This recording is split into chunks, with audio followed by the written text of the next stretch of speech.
Welcome back to another episode of the Rolling in My 5.0 podcast with KASL Customs and the infamous project. Ladies and gentlemen, let me introduce to you the one, the only, the man, the myth, the legend, Mr. BJ Adams.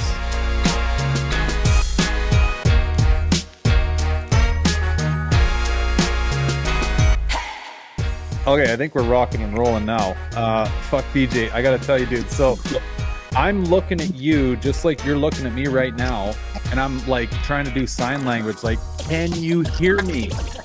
And I'm like, is this fucking guy ignoring me? Like, we're looking at each other, but you couldn't see us. No, I couldn't see anything. So you guys thought I was trolling you right off the bat. Well, I was late to the party, so Gary's like, I was the first one in. Oh, where'd he go? Shit, we lost him already. At least we got the story. Oh, there he's back. So yeah, Gary's like, yeah, we're just staring at each other. I'm like, oh, you must have thought you were Aaron Styles. Yeah. Yeah, I don't think he's going to be on here. Oh. Yeah. Well, shit, man. Well, thanks for doing this. Do we got another pause? Yeah, it dropped out for a second. Yeah. No, just saying thanks for coming on, making the time, man. Oh, absolutely. Thanks for inviting me over. Man, I need one of those shirts. I like that. I've got some. Yeah. If you remind me, I'll send you guys some. Sweet. Hell yeah. Well, We'll do an exchange. I'll send you over some stuff. Sounds perfect. Yeah. It's always cool to share the brand. Right. Totally. I just love how you call out the poors all the time. Yeah. It backfires occasionally, but it is pretty fun. Oh man, Facebook is an interesting place. Oh yes, I agree. I think you kind of got into a little bit of the background story when you were on with the 5-0 Asylum Boys, right? Yep. Shit, buddy, you know what? You probably got... I'm getting a back feed on my end. Is your phone cranked right up and the speaker's probably back feeding the mic? Maybe turn her sideways. Okay. Oh, look at that. Let's full give that a screen. go. There we go. Now we got widescreen. This is like HD. Perfect. There you go. So I don't know if you heard that or not, buddy, but you got into a little bit of the backstory as to how Poverty Motorsports sort of came to be and the name and everything. But I'd love to hear it again if you wouldn't mind sharing it. Yeah. Well, I grew up in Eastern Kentucky. Very small town. Average income, around $11,000. Not a whole lot to go around, My dad made decent money for the time, but single income family. And I watched everybody else have what I thought. I watched the other guys have what I thought that I should have as well. And honestly, I had to fight and scratch to get what I had. And I bought absolute junk from the first car that I bought.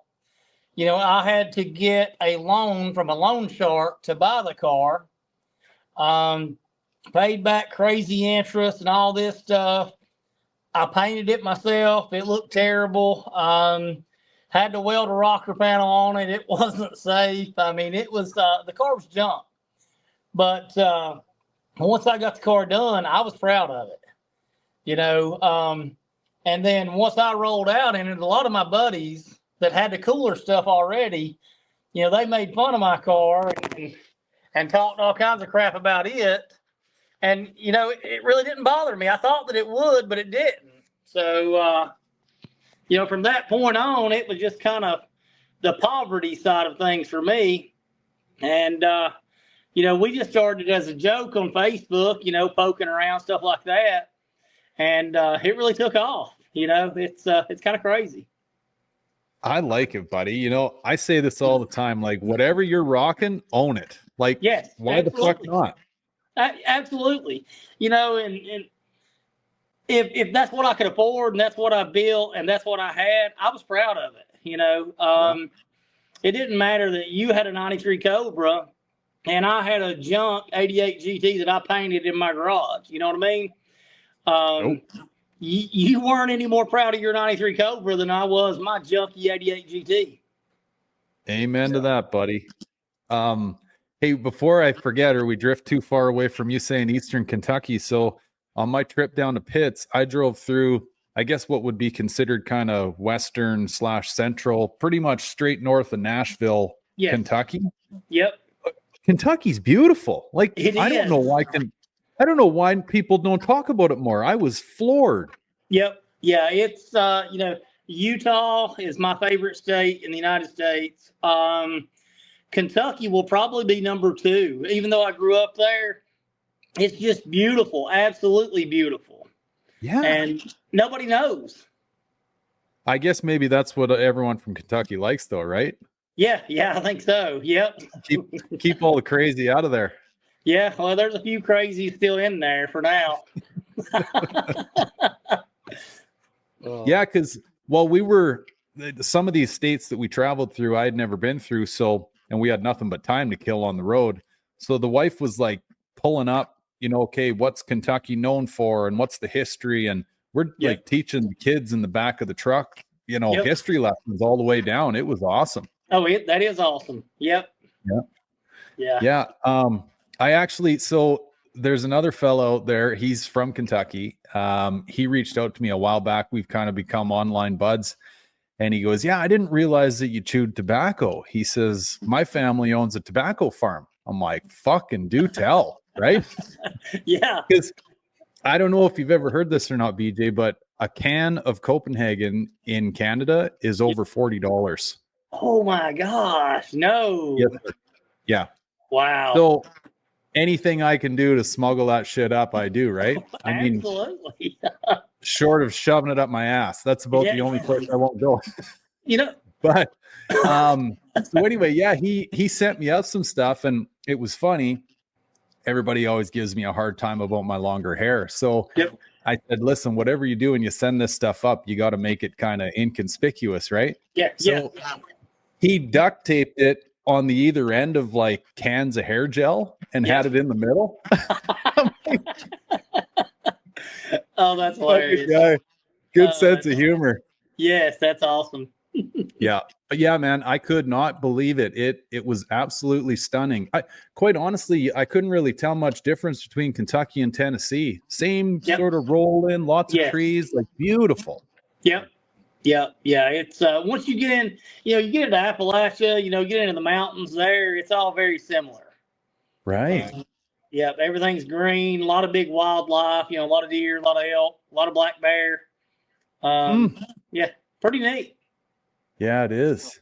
So you're not there anymore then? You've moved away from Kentucky? No, I live in Greenville, South Carolina. Okay. Yeah. So what took you out that way? So I was a coal miner in Kentucky. Amen. Yep.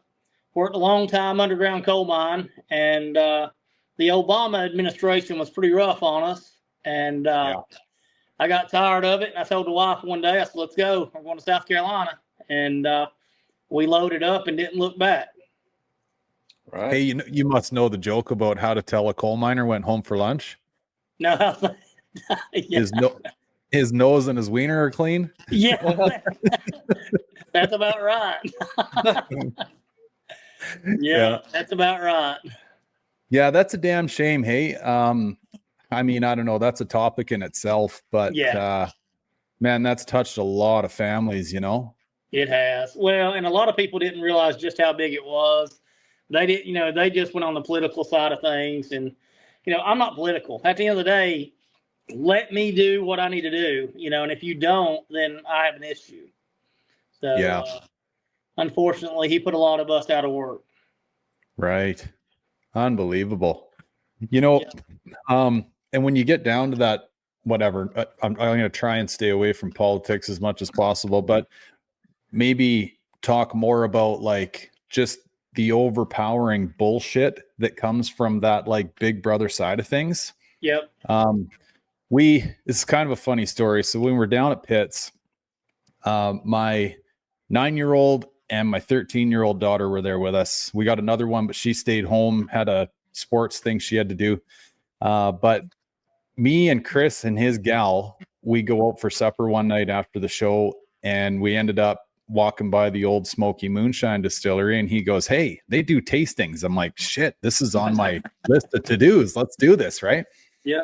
So anyway, we do that. We get home, and it's a big group of us staying at this house we all rented together, and the kids are running around, and they get word that we went on this moonshine tasting, and somehow my 9-year-old cross threads moonshine with methamphetamine. Oh, no. And she, yeah, Dad's addicted.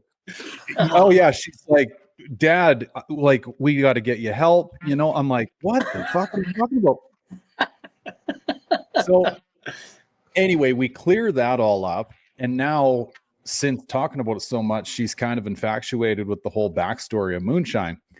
So anyway, I pick her up from school once we were back and stuff, and she asked me, she goes, "So what year did moonshine become a thing?" And I said, "To be honest, bud, I don't even know." So we look it up, and we find this video on YouTube that tells a story about a fella that I wish I could remember his name, but kind of a now world famous guy, and tells a story about him from when he was born to all the hard times and how they got into the moonshine business. And it was in and around the time when this was all illegal, right? And this is also when the government of the United States is starting to form, and they're trying to be the long arm of the law, tell everybody you got to pay tax for this, that, and the other thing. And he said, "To hell with you guys. I'm not paying you any tax. Like, I got the corn. I hauled it up the fucking hill. There's no way I'm paying you for something you didn't do." And people died over this. Like, this guy killing marshals and stuff.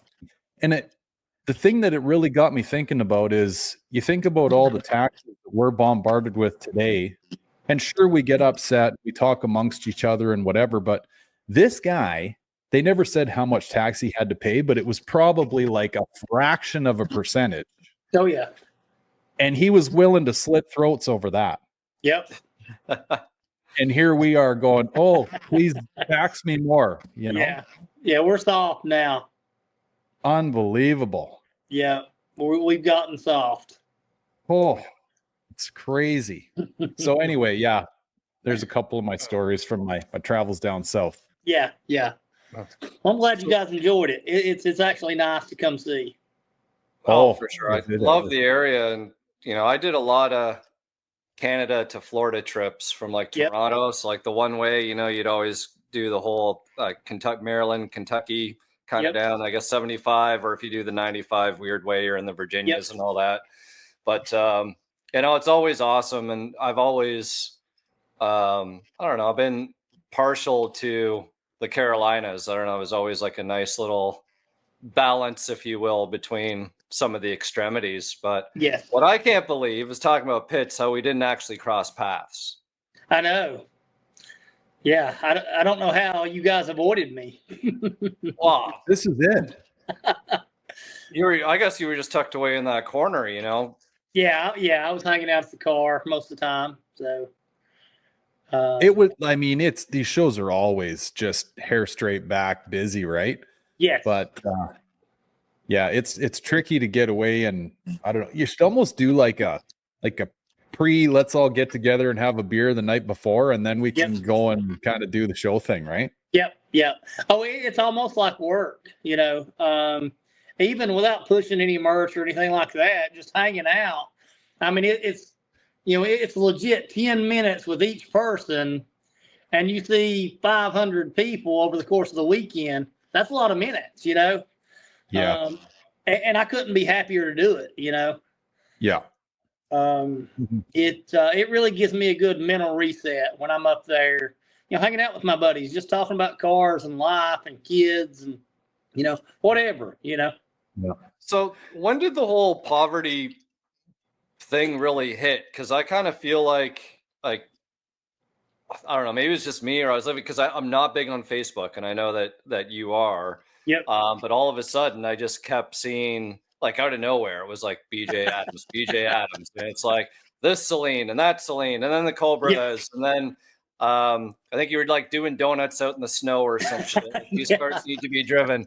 I'm like, I like this guy. Yeah. So yeah, did you just like, is this all like a recent thing with your move, and you know what I mean? Now you're, I guess, hustling more, or are you just kind of making it a little bit more vocal and social about it? Well, before I've always done the same stuff. I always had the same group of friends. But I've worked a lot of fatalities and stuff on my day job, and I picked up PTSD from doing a lot of this stuff. And after that, I had to find an escape. And I've used my social media for that escape. So once I picked up the PTSD, you can either focus on the bad things in life or you can focus on the good stuff. So I've tried to set the pace for the guys that don't have the most money, for the guys that don't have the biggest following, and show them that they can buy a junk Celine, put it together, and fit in with the SA10 or the 93 Cobra or whatever. My kind of running joke is, if you got a nice Celine or Cobra or whatever, I'll door ding you with my car. So. Oh, that's awesome, buddy. Yeah. It's so funny, right? Because I mean, especially nowadays, because these cars have all of a sudden reached this point where, if you've been doing this long enough, which it sounds like you've been doing it as long as we have, if not longer, like, these cars were just shit. Like, like I say all the time, they're the working man's car. Yeah. You can have fun in it. You can look all right in it, and they sound great. And that, no matter how nice you make them, they're still a junky fox body. Yeah. Right. It doesn't matter if you buy a $250,000 SA10 car, it's still a junky fox body at the end of the day. So same rattle, same squeak, same everything. Everything. Yeah. The same issues on your car and my car, and we can fix it, but it's back in 3 weeks. Yeah. So it's 100% true. Yeah. No, that's cool, man. Because I mean, I think there's a lot of people out there that, I don't know, like, well, put it this way. If I'm being honest, I was worried about dragging my car down south because, well, I've seen some like proper couple $100,000 builds, and you're thinking, not that I've got any business even pulling my wiener out at that party. You know what I mean? Yeah. But when that's high bar, you got a long ways to go to get there. That's right. And again, like you say, we're all starting from the same position of buckets of bolts. Yep. And you combine all that with, the more time you spend around this car, the more you can pick it apart. Yep. So you're already in your own head about it, right? Yep. But I think it's good, though, that, like, everybody sits down and has this God honest conversation about it all, because at the end of the day, they are what they are. You know? Oh, yeah. Yeah. Well, it's like the gentleman that I met when I was driving my rough T-top coupe into the show. This old guy asked me, he said, "Is that your car?" And I said, "Yeah, it is." And he said, "Is that your only car?" And I said, "Well, no, I've got a couple more." And he said, "Are any of the other ones nicer than this one?" and I kind of laughed. I thought, man, this guy's cutting on me. But I laughed and I said, "No, they're all about the same." Right. So I knew then that this weekend would be pretty fun. Yeah. Totally. Yeah. Well, and I mean, I think that's probably one of the things that keeps a lot of us addicted to them, is like, you can always mess with something. Yes. You know what I mean? Like, it's more so than, I don't know, a lot of people say, like, well, project's never done. Sure, there's some truth to that, but at the same time, like, yeah, you're always chasing gremlins. Chris and I talk about it all the time, where, maybe you don't go out in your car for a little while, and then you go for a drive again, like, oh shit, I've been meaning to fix that. Why didn't I fix that? Yeah. Oh yeah. Yeah. Yeah. They're interesting animals, but I guess anyway, with all of us talking about it more realistically like this, like, there are folks out there that got a barely running fill in the blank. LX, you know? Yeah. And they're like, oh shit, I don't know. I'm a little embarrassed to go out in it. I was just online the other day and I seen so-and-so's photo and I can't weigh up against that. It's like, I always tell everybody, I'm like, these cars look good in pictures. They typically don't look good in person. That's you know? Yeah. You get the right angle Yep. and you can make them look pretty sharp, but in person's a different deal. Yep. Yeah. Well, and so that's where me, with my poverty motorsports deal, I'm trying to bridge the gap. You know what I mean? So if I walk into a room, I'm going to sit with the guy in there that I think who has the hardest time. If this guy, if I know this guy don't have a whole lot of money, that is 100% where I'm headed to. I'm going to sit beside of him because, some people look at me as a big player in the game, but honestly, I'm not. I just got a bunch of cars. But if you see me go in, I'm not going to sit with the people even you guys may want to sit with. I'm legit going to the guy that has the rough car that had to use his last $50 to get it there, had to take off work to bring it to the show. And I'm trying to bridge the gap between that guy and the Rapper 93 Cobra R that was sitting in there with 52 miles or whatever. Right. Yeah. Yeah. Well, and I guess like we say, the gap is really, truly, it shouldn't be, and it isn't all that big between the two. Yes. But I think mentally, for a lot of people, it is. It depends on which side of the bridge you're on, right? If you're on the 93 Cobra R Rapper side, looking across, you remember when you were there with this multicolored fox body, starting your journey.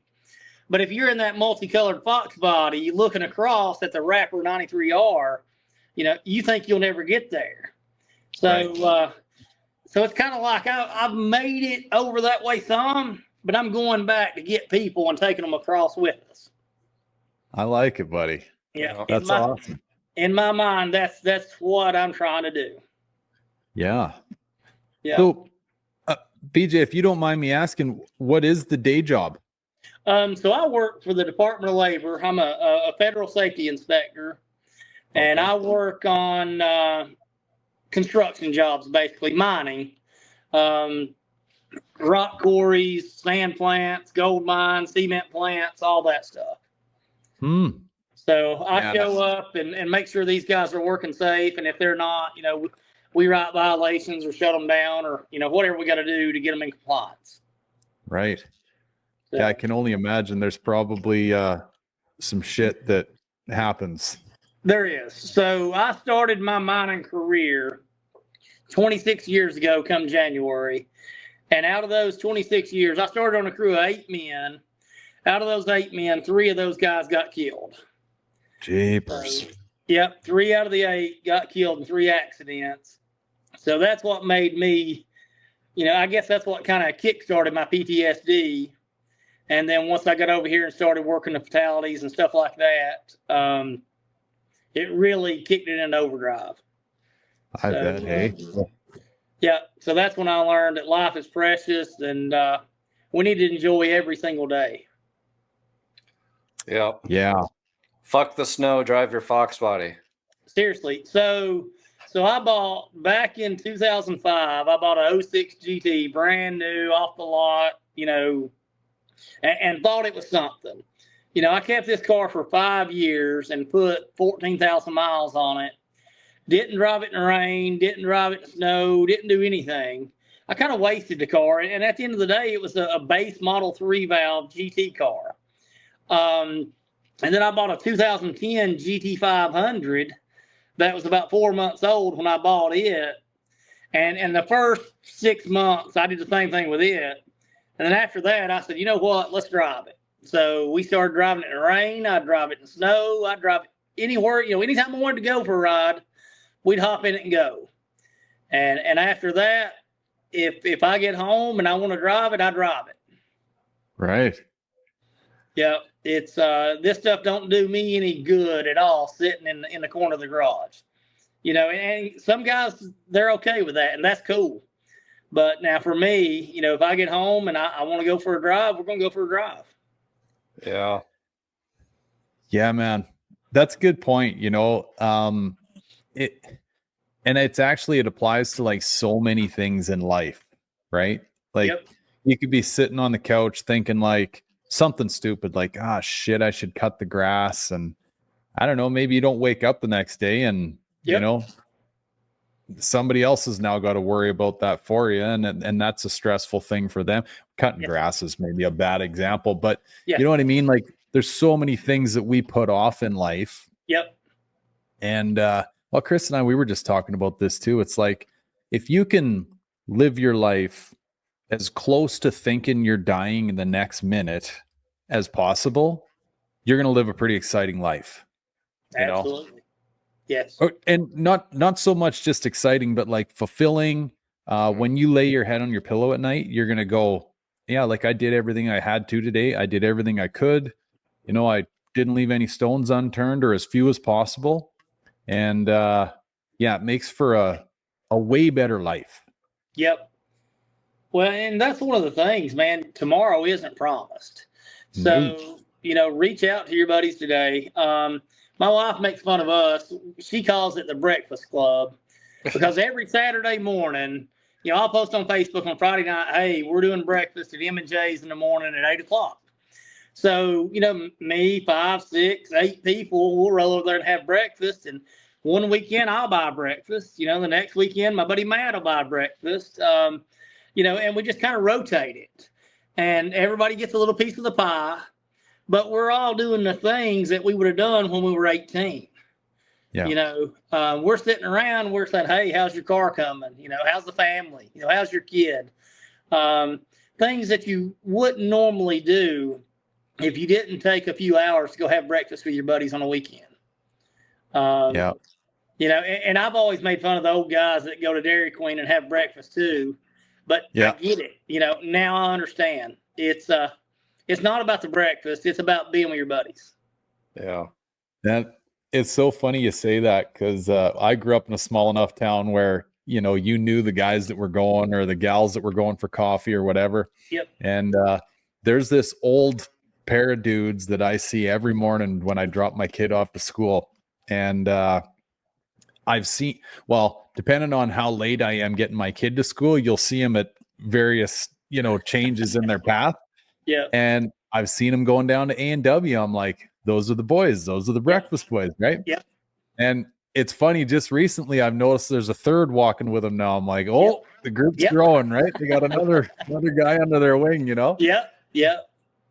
But it's true, man. If you don't take that time to, you know, someone to set it up and somebody to go, hey, get off your ass, let's go do this. Yeah. The worst part about it is until you go and you do it, you didn't even know that you were missing that little piece of your life either. That's correct. Yep. You know? Yeah. Yeah, because you don't think about it. You know, you're busy. You know, you have a life, you have a family, you have all this stuff going on. You're worried about work, you're worried about cutting your grass, and your life is passing you by. Yeah. That's why I decided, hey, you know, no matter what's going on, let's go have breakfast. We'll sit around. We're not going to talk about bills. We're not going to talk about, you know, politics. We're not going to talk about anything except for, hey, what's good? What's bad? You know, what's on your mind? Yeah. And it's really helped me. So, and hopefully my buddies too. Yeah. I think, you know, I want to say that like guys definitely don't do that enough. But I even think, you know, if I'm, again, being honest, like looking at my wife, she actually went out with one of her buddies last night and she hasn't done that in a long time. Right. And Christ, she came down the stairs, gussied right up. I'm like, you sure this is the gal you're going to see? You know, like, but I think this kind of proves the point. Like the poor gal doesn't get out enough, right? Yeah. Like she thinks she's going to meet the damn queen because she doesn't do this enough. Yeah. But yeah, we just get so tired and like bogged down, and we sell ourselves on the fact that we're busy. Yeah. And that's why you don't make the time to do this stuff. Yeah. And then one day you get a call from your buddy's wife and he goes, hey, Tom's gone. What? Yep. Yep.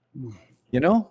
Yeah. Well, the crazy thing is like, I feel, you know, the three of us, are pretty fortunate. Like we have, I guess, personal, like face-to-face interaction friends. And I think, you know, there's a lot of people in the community that are shy, or they feel like they're not good enough or whatever else. Like they wouldn't just want to, they don't feel confident enough. They rolled up, you know, to your breakfast spot or wherever the spot is, you know what I mean? And we saw it actually in the 50 Asylum. Some guy posted, you know, my car isn't good enough with this display of all these elite cars and blah, blah, blah.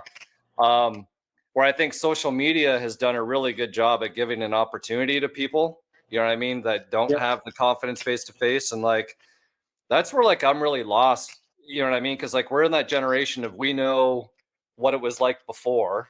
Yep.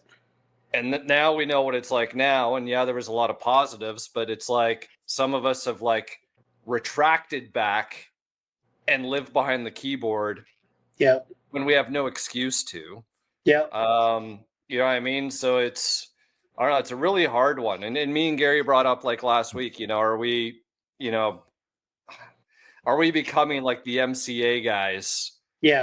You know what I mean? And you know, not being as welcome or open to say the younger generation, or it's just, or like, is the dynamic just different? We were trying to figure out the demographic of like the age range that bought Fox cars versus now the age range that are buying S550s or S650s, whatever, right? Like, it is different. It's a little bit of a different world. So like, I don't know, it's a really hard one. So I think what you're doing is super cool.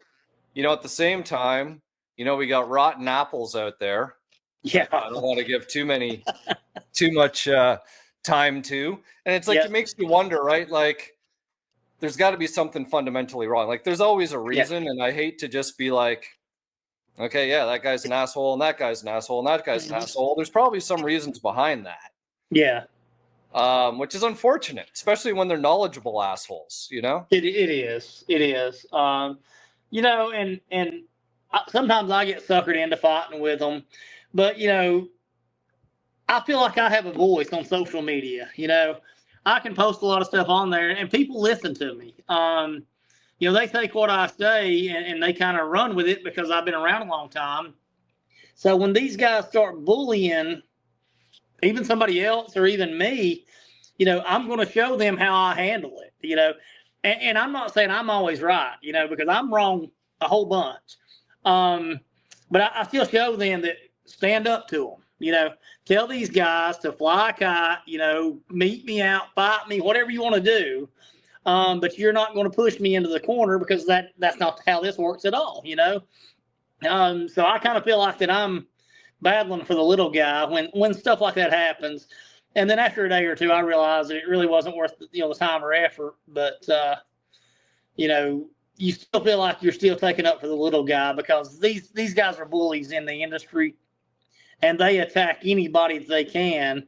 So, you know, I kind of step up and say, hey, that ain't happening, you know? Yeah. And, you know, it's funny, like it's, I guess, dragged out online as well and all, because you know what I mean? It's just, you throw the same people in the same parking lot, like there's going to be a resolution real quick. Absolutely. Either someone's peeling tires out of the parking lot or someone's laying on the ground. You know what I mean? Like, oh yeah. Well, and you know, I always told people you got to have a tough to dumb ratio, right? You know, you can't be really dumb if you're not really tough. You know, your ratio has to be pretty close, or it's really obvious online or in person. So I've got mine to where mine's pretty close. So whatever, man. I mean, it's literally whatever. But a lot of people that I deal with, I think they're just quite a bit dumber than they are tough. Right. Like it. It's like the crazy hot matrix, right? Yes. The hotter they are, the crazier they are. Yeah. Yeah. So, speaking on the dumb side, right? Like, who flies to a busted up Saline and drives the shit across the country? I know we all would. But I actually want to hear more about that. Yes. So that was just a crazy harebrained idea. So that car showed up, and me and my buddy Rob at the parts forum was talking, and I said, "Hey," I said, "let's buy that car." And Rob said, "You think?" I said, "Absolutely." And he said, "Well, what are we going to do with it?" I said, "Rob, you've got the Parts Farm page." I said, "We will drive in, attention to the Parts Farm page just by doing what we do." So we called my buddy Alan, and my buddy Alan's a mess. I mean, this guy, dude, he's a great guy, but he is absolutely one of the, he's just a rolling wreck. So we said, "Hey, let's buy Alan a plane ticket," and it was about 10 o'clock at night. So we said, "Alan, we're going to fly you out of Greenville, South Carolina at 6 in the morning. So you've got about 5 hours to be ready." And he said, "Where am I going?" And we said, "Well, Los Angeles." And he said, "What am I buying?" And we said, "Well, a Rex Saline from IAI out there at the insurance auto auction." He's like, "Okay." And we said, "You're going to drive it back across the country too, 2,600 miles. And, he's dumb enough to go, he went with it. He's like, "All right." And we said, "Oh, and you're doing it with no tag on the car either." So we sent him out there. The car didn't have a battery in it, and the auto auction would not allow him to drive the car out of there. So we had to hire a tow company to come in and haul it to the other side of the gate. So they picked it up and hauled it out. And we were acting like good customers, like we're going to take it to a shop and, all this stuff, because we're in liberal California. And so we sent him to a parts store. He spent a couple $100 on a battery and some windshield wipers and some tape to tape up the back glass and all that. And, he fired the car up when he was sitting there by himself, no backup plan, no nothing, 2,700 miles from home. He fired this car up and drove it from Los Angeles to Lyons, Georgia in 4 days. Really? Yes. Issue 3. What happened? Like a tree fell on the hatch or something? No, actually, the car was for sale online. Pretty nice car. And the car was for sale online. And a drunk driver came down one of the streets and hit the car sitting on the street. Okay. So it drove the taillight panel up, the hatch, barely got the rear quarter. So we sent Alan across country in a car with one taillight, no tag, no insurance, no backup plan. He got pulled over 3 times. He didn't have a title with him. He didn't have any of the registration, nothing with it. So how did he not go to jail? Holy shit. If anybody can get out of it, he could. So so that's I started calling him the secret weapon, but to church it up a little bit, I called him the secret weapon, misspelled each one of them. So yeah, it was pretty dang entertaining. So did it drive straight? Like you didn't? Oh yeah, it's a great car. Yeah. I mean, like when it got hit, it never punched the rear end over or anything. No. The quarters and stuff were straight. Doors open good. It was really just the hatch, taillight panel, rear bumper, stuff like that. So, but so I had guys on the day job that are not car guys at all, nothing. And these guys would ask me every morning, "Hey, where's Alan at? Where's he going to today?" So I would have to give them updates during the day, and I would have to post where Alan was, and I'd ask, "Does anybody see him on, I-10, in Texas?" Or, so yeah, it was pretty funny. Because didn't he find a hatch like halfway through? Yep. So I put out a filler on. I shared a filler looking for a black hatch, the taillight and all this stuff. And a guy named Billy in Texas, Brian Cruz, shared the post in the Texas group. And Billy said, "Hey, I've got one, and sent me his address. Said stop by and I'll donate to the cause." So they stepped up and they gave Alan a hatch, helped him fit, make it sort of fit to the car. sheet metal screwed a taillight in it, and yeah, he so he was he made semi-legal the rest of the way home.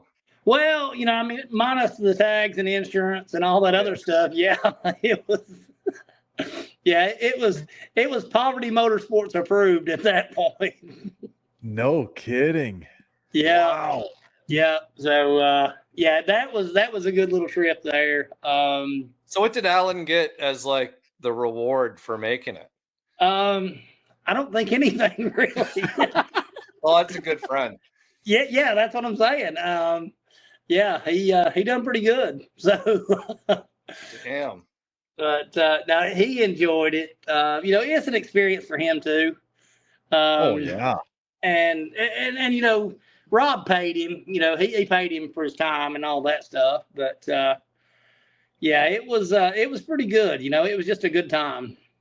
Yeah, I got to say, mentioning Rob, I've never met him in person. But I know there's a lot of people that are like, "Oh, the parts farm. Oh, that's too expensive." Blah blah blah. But obviously, he's got to make a living in a business. And honestly, straight up, dude, I bought his 193 Cobra that he had. That's at the paint shop now to redo, and he actually helped me out on Copart when I got the Menace to Society car. Very nice. Texas is really fucked up. Like, in order to create an account, there's something about the tax number and something's got to line up. And a lot of people in Texas, they don't line up, just the way that the paperwork is done. And so it's like, now you got to get somebody else to essentially bid. You can buy, but sell, but bidding's a whole different ordeal. That's correct. Yeah. And so Rob was nice enough to do it all for me and send it over and all that good stuff. So yeah, super nice dude. Hope to meet him someday. He is. Rob's a great guy. Rob's kind of like I am. He rubs some people the wrong way, but he don't care. He's a really good guy. He helps me a bunch. I don't ask him for anything, but he helps me a bunch with parts and stuff like that. Not a sponsor or anything like that, but he sells me stuff. And I went. We went and got a bunch of parts from my Shelby's. I'm building a few GT350s. So we went and bought some Recaro seats and all that stuff this past weekend from him. So, nice. I sent Alan down there to get that stuff for me. So, he's the gopher. Just like your bitch. He is. Yes, he is. And he knows it. Yeah. Yeah, he calls me daddy. So, yeah. Give him a t-shirt, the poverty bitch or something, I will. Yeah, I will. Holy. Yeah, that'd be a hell of a drive. 2,600 miles in a banged up car with no tags. Jeez. Oh, yes. Yeah. We was afraid to send anybody else. Anybody else couldn't have got out of the tickets. But we knew the weapon could do it. So what was the backup plan if Alan didn't want to do it? You just send a truck? No, Alan will do it. It doesn't matter. No, we'll pump him up a few seconds and he's ready. So what you're telling me is that if I need anything moved from anywhere, I can just pay a plane ticket for this guy and Yes. Right. Now he'll probably tear up a bunch. So if it's nice, let's probably not use him. But if it's something that's pretty rough and already tore up, then he'll be fine.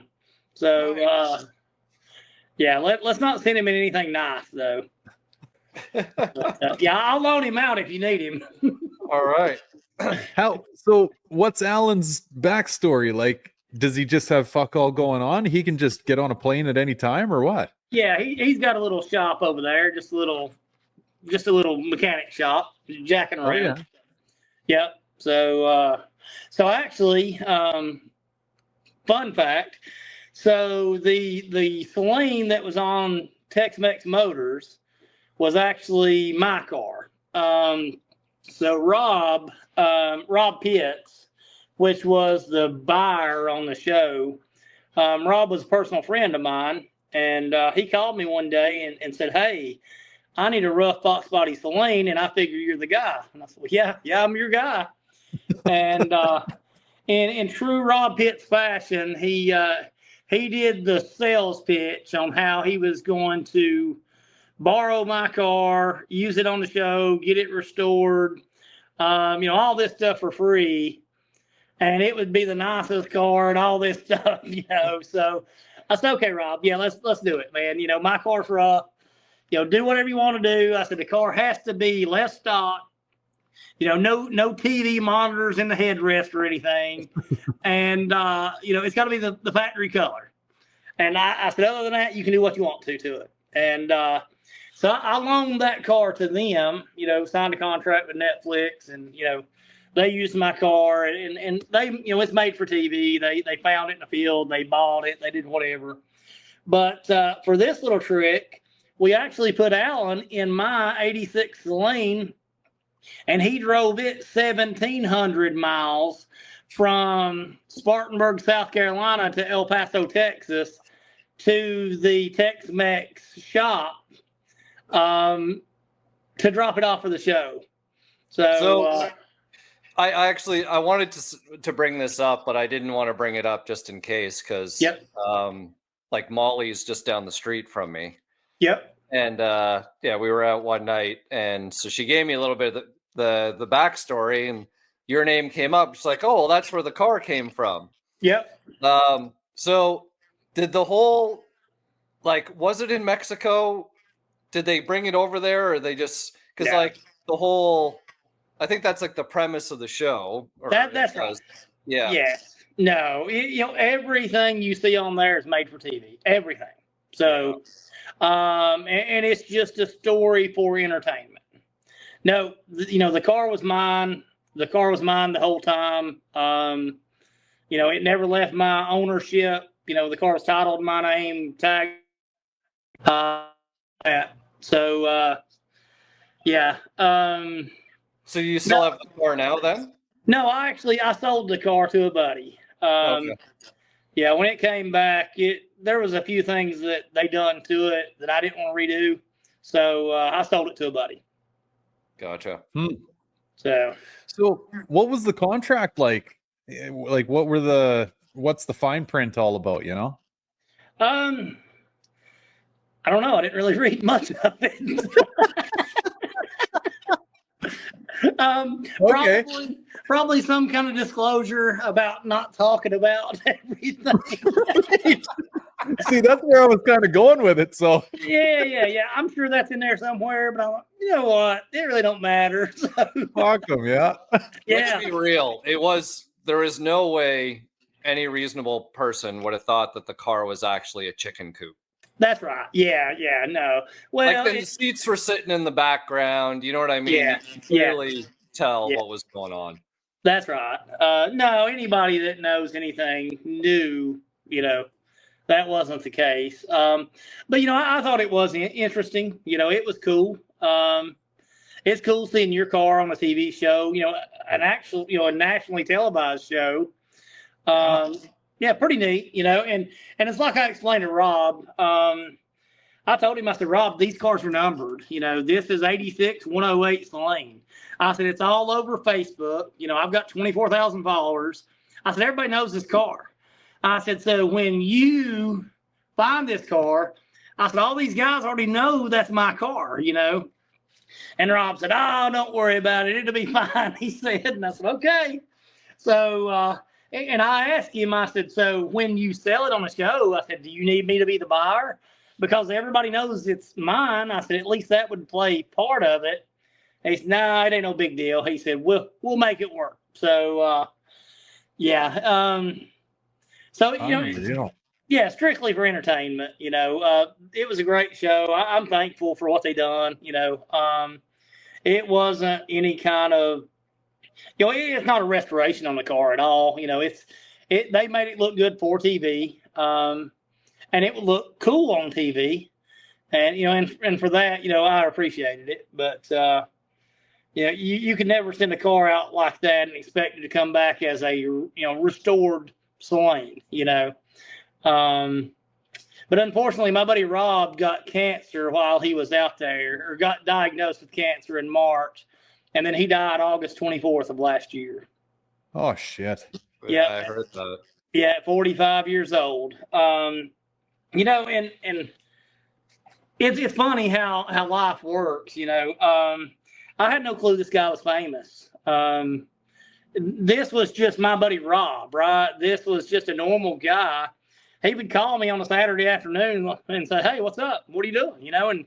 And we would talk for 20 minutes, and we would make fun of stuff and talk politics, and I had no clue that when he got sick and he died, TMZ shared that Rob Pitts died, and I told my wife, I said, "How was he famous?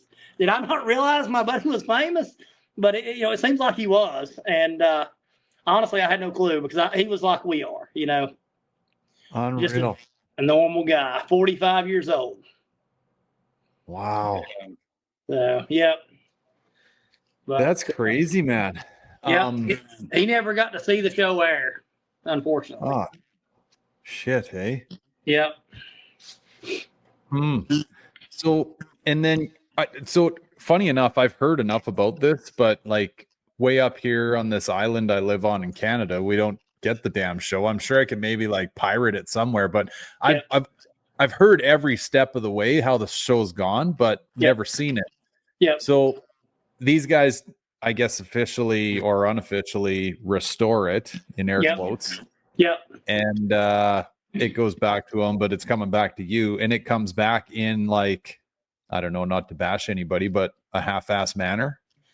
Well, it's made for TV, the paint on the car looked okay.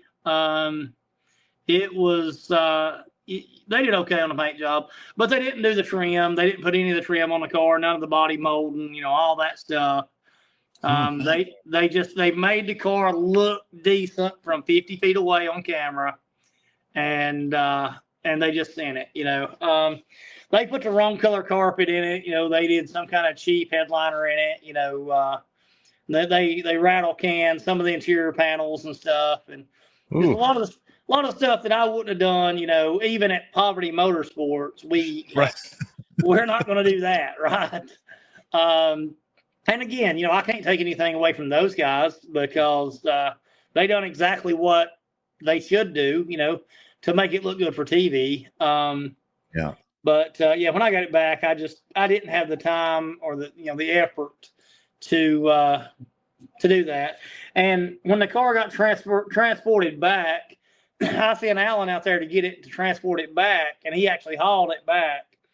And something fell off his trailer, enclosed trailer, and wedged between the quarter panel and the trailer, and it vibrated for 1,700 miles on the freshly painted quarter. So the weapon got me there. Jeez. Yeah. So when it got back, I wasn't happy about that. So yeah, no doubt, man. So that's an interesting business model with the show then, because it's almost more like an overhauling approach. Even though they were selling it off as like they were doing these flippers. Yeah. That's about what it is. And like I said, it's for entertainment. It's you're bored on a Saturday evening at your house, and the show comes on, and you're like, hey, that's Foxbody Celine, and then you're like, wow, they found that in a field with chickens in it, and all this stuff, and so it's neat. It's cool to watch. Yeah. But it kind of brings a lot of things into question, like you said, Chris, about overhauling. And I mean, for all intents and purposes, I've always thought very highly, never met the man, but always thought very highly of Chip Foose. And listen, I guess we should also clear this up. We're not trying to say that the cars that came out of there are shit or anything, but when you throw the whole walks like a duck, talks like a duck, maybe it's a duck. I mean, maybe it's just TV. That's all any of them are. Pimp My Ride, I'd be skeptical of the quality of the Pimp My Ride ones. But overhauling, I feel like did have at least the illusion of being like an upper standard, if you will. Well, take it at face value. Any of the made-for-TV cars, literally, it's face value. Like roadkill. Yeah. All that stuff, man. They only show you what they want you to see. Yeah. You know, it's kind of funny, BJ, because well, I referenced earlier growing up in a small town, like 2,500 people, so anything, well, hell, we didn't even really hear about a whole lot of things going on, but I can still remember like seeing a vehicle that whoever owned it said that it came from Barrett Jackson for the very first time. Yeah. Because this is another one that, I mean, if you've seen what, and again, not everything that rolls through Barrett Jackson's garbage, but like I've seen some shit. Yeah. Like, I mean, you wouldn't, I don't know. I mean, maybe when we were 14, 15, but like these are being sold on Barrett Jackson. And in my mind, I've just got this like upper echelon of stuff that rolls through there. But I mean, wood screws like would be an upgrade in some regards. Oh yeah. Yeah. Well, shit, it's like that Bimini notch that's at my shop. That was a bring a trailer car. Mm-hmm. Completely rotted underneath fucking kill mat. Let's just slap this on. You know what I mean? Like, it's, I guess the average whatever looks good at auction or in pictures or on video, right? Yep. Yeah. Well, they say it looks good from afar, but far from good. Yeah. Yeah. Yeah, it really makes a person wonder, I just don't know. One of the neatest things that I ever heard, and I got a real soft spot in my heart for Mr. Robert Miller. And he was on with the 5-0 Asylum boys, and he was talking about, like, it always sort of makes him think twice when he goes to sell a car, because he's like, oh shit, like I kind of half-assed that certain area or whatever, right? And he's like, somebody's gonna find this and go, what the fuck was this guy doing, right? But then when you cross compare that to these scenarios, and you're like, pretty much from tits to tail, this thing's a disaster. Oh yeah. It was Gary, think of a Celine. Wood screws. Terrible. Zip ties. Terrible. Look at how they wired the radios. No different. Terrible. Fucking wires, and they cut the harnesses out and just fucking butt them together. Yep. Build it with a hatchet. Yeah. Yeah. And look what they're selling for still. People are buying wood screws, and I can tell you what they sell for. Yeah. Did you sell your burgundy one, by the way? I saw you posted it. I didn't. No. I think I may put some 33s on it. Mud tires? Yes. Yeah. Well, I thought you were going to turn it into a donk. Well, no, I could, I guess. But I think 33-inch mud tires would look better on a real Celine. Jesus Christ. That'd look good. I'm serious. I'm seriously thinking about it. Right. Yeah, I think it would look good. Nice. There was. Hey, if those ER6s are up for grabs, let me know. I threw them up for a while and nobody bought them, and I was kind of sad. But then I put them back on that car, and I was like, heck, they look pretty good. Oh yeah. But and those are the 17-inch too. So I may put a set of 33s on those 17s. I know that there is like a Google image somewhere of somebody that I'm assuming that they have transplanted, a Fox chassis onto a frame of something, but like it's on proper mud tires, it's lifted, it's the whole 9 yards. Yeah. Yeah. You have to do like those KC or Hella lights, across the roof and everything.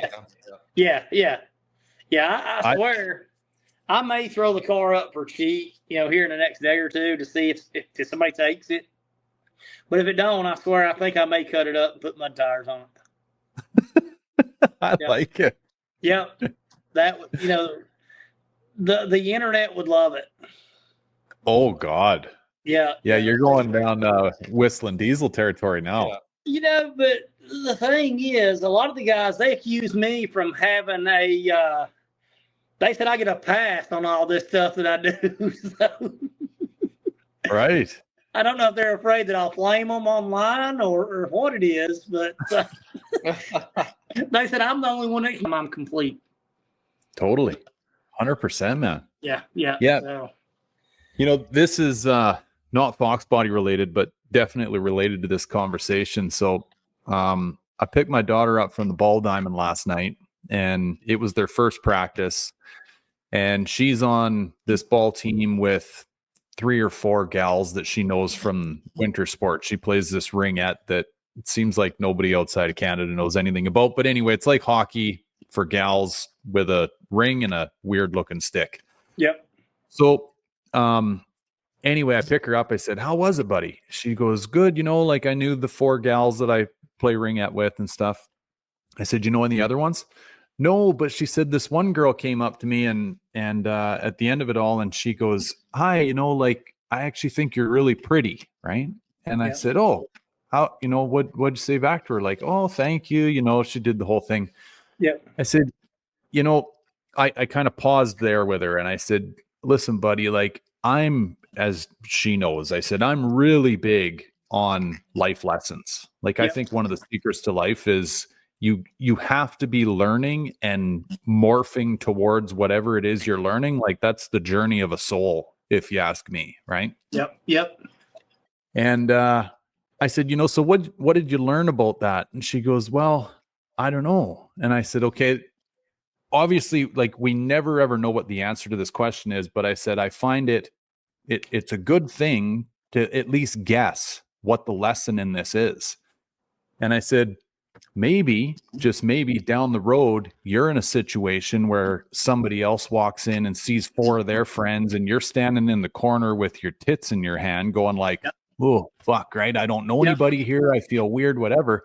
I said, this is possibly your lesson to, as you see the look on that gal's face going like, "Shit, I don't know anybody," you go, "Hey, come here. This is Julie and this is Sarah and this is whatever. What's your name? How you doing?" And whatever. So we went on and on. I got all heady with this with her. And I said, the best part about this for me is not knowing how you may have affected that person's life in a positive way.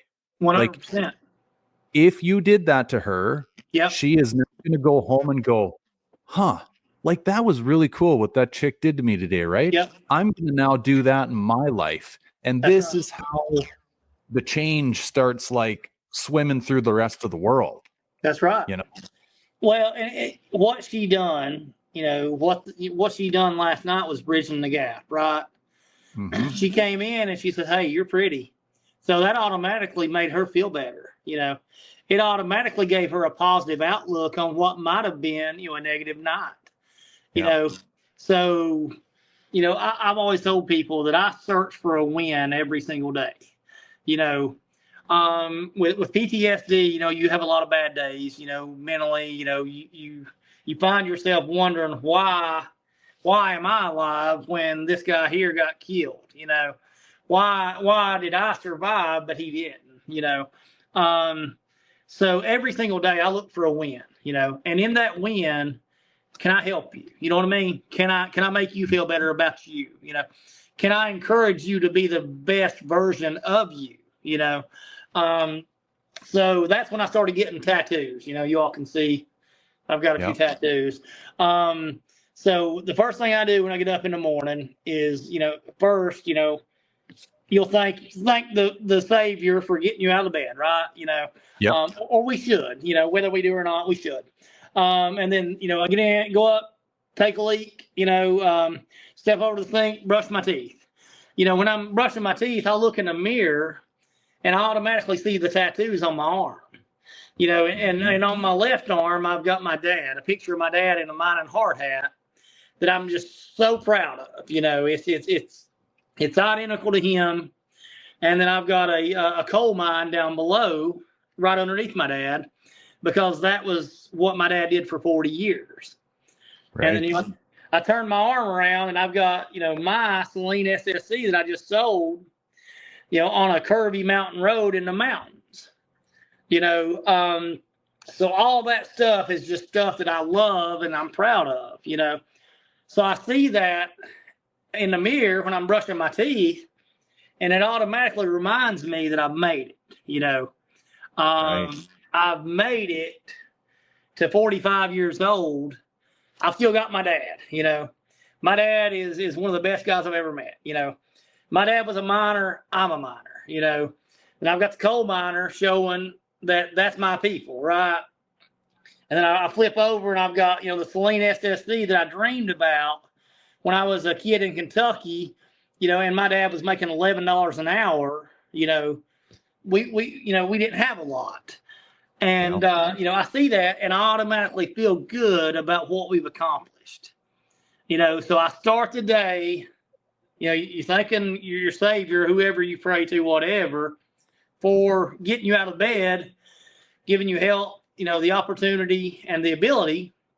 And then, you know, I'm already proud of who I am. You know, so I start that day, you know, on a positive note. Buddy, that's awesome. Yeah. Well, you know, that don't work for everybody, but it works for me. You know what I mean? You know what though, buddy? I don't think you're very far off. Like this, you know, what you're saying completely resonates with me. I know what you're saying though, like not everybody sees things in a similar light, but I think that you probably could. You just got to find your own way. Yeah. And something weird happens that I've noticed recently, like when you are living a very appreciative and grateful life, like you're seeing the same landscape that everybody else is, but all of a sudden you start appreciating, like, I don't know, you hear a bush full of bees and you just go over and you look at the bees. You're like, look at these little fuckers, you know, like they're up before anybody else. They go to bed after everyone else. They just collect pollen and die in the winter. Yes.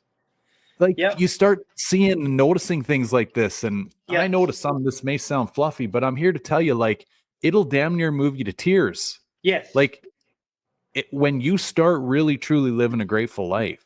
Yep. And it's so fulfilling. I mean, and it's weird too, because you can hear 1,000 people say this, but like it's almost like you gotta find your own path to it. Yep. And another thing I've noticed too is like regardless of wherever it is you are in life right now, I don't mean like financially or whatever, like maybe like you said, BJ, you know, PTSD or whatever, or maybe, I don't know, you're addicted to porn, whatever it is. I don't think the answer to that is sitting around stressing about it. I think the answer is being like good with it. Like you're just, this is the journey that I'm on right now, and I need to embrace it and run with it. That's because at the other end of it, I'm going to be able to look back on this and be thankful that I had PTSD or an addiction to porn or whatever it is, because I had to touch the hot stove to know that it was hot. That's right. Well, and you know, I learned a lot once I got PTSD, you know, because a lot of the stuff that you worried about before, I absolutely do not worry about at all now. You know, I mean, seriously, there's nothing that you guys can do in your life that I will judge you for. And I say that 100%. You know, nothing that you guys do will you ever get even an ounce of judgment from me. You know, if that's what it takes to float your boat, absolutely, brother, roll with it, you know. So let's step back, you know, the poverty motorsports deal, if we can. So when it really hit me, you know, like I said, my dad's a pastor of a church, you know, and I'm not really religious now, you know. But I didn't know he was, buddy. So your dad, coal miner and pastor as well? Yes. So very cool. Pastor of a church. Yeah, very, very good guy. You know, so much better than I could ever be. But so me, my mom, and my sister had left church one night, and my dad drove the church bus, so he was taking people home, whatever. And we stopped by in Eastern Kentucky to get some kerosene. We had kerosene heat in our house. So we stopped by to get some kerosene, and my mom told me, she said, I've only got $8, you know, put $8 in that can. And here I was about 8 years old, and I got out of the car, and I, you know, was taking the cap off and, you know, putting the nozzle down and, you know, just started looking around, you know, chasing frogs or whatever. jacking around like an 8-year-old kid does. And I looked up and it was at $10.50 in climbing. Oh shit. And I panicked. Dude, I mean, I absolutely panicked because my mom had told me she only had $8. And we were at $10.50 in climbing, so I turned it off. And I got this feeling, just a gut sickness in my stomach of now what? Where do we go from here? Because this was before cell phones. So she couldn't call my dad on the church bus and say, hey, your dumb son pumped too much kerosene and we need $2.50.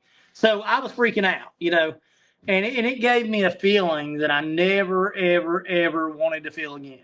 $2.50 changed my life 1,000%. Because at 8 years old, I realized I don't want this. I don't want to worry about if I've got enough money to put kerosene in this can to heat the house for my children. And it really kicked me in the guts. And from that day forward, I told myself I will always be the hungriest fish in the pond. I will always sit in the front of the room. If you put me in a room, I'm going to sit in the front because I'm going to listen more than you're going to listen because I'm not going to let you get what should be mine, So, no joke. At that point, I decided I will outwork everybody that you put me beside of, and I will never ask them why they do or they don't do what I do, because they may have had, their mom may have had $100. They may not have ever felt that putting too much money in that kerosene can, and they may not have got the sickness in their stomach, and that's why when I borrowed the money and I bought myself that 88 Mustang that was absolutely junk, I didn't care. I didn't care that my buddy with the 93 Cobra thought my car was junk. It didn't matter to me. It didn't matter, because I was that little boy that put too much money in that gas can, and I felt this in my stomach, and I didn't want to feel it, I didn't want to ask my parents, to borrow money to buy me a car. So I borrowed my own money, and I paid back, 200% or whatever it was at the time. And I bought this car that I could afford and I could work and pay for, Wow. And I'll be 45 this year, and I still live by that motto every day. I'm going to be the hungriest fish in the pond. I'm going to sit in the front of every room.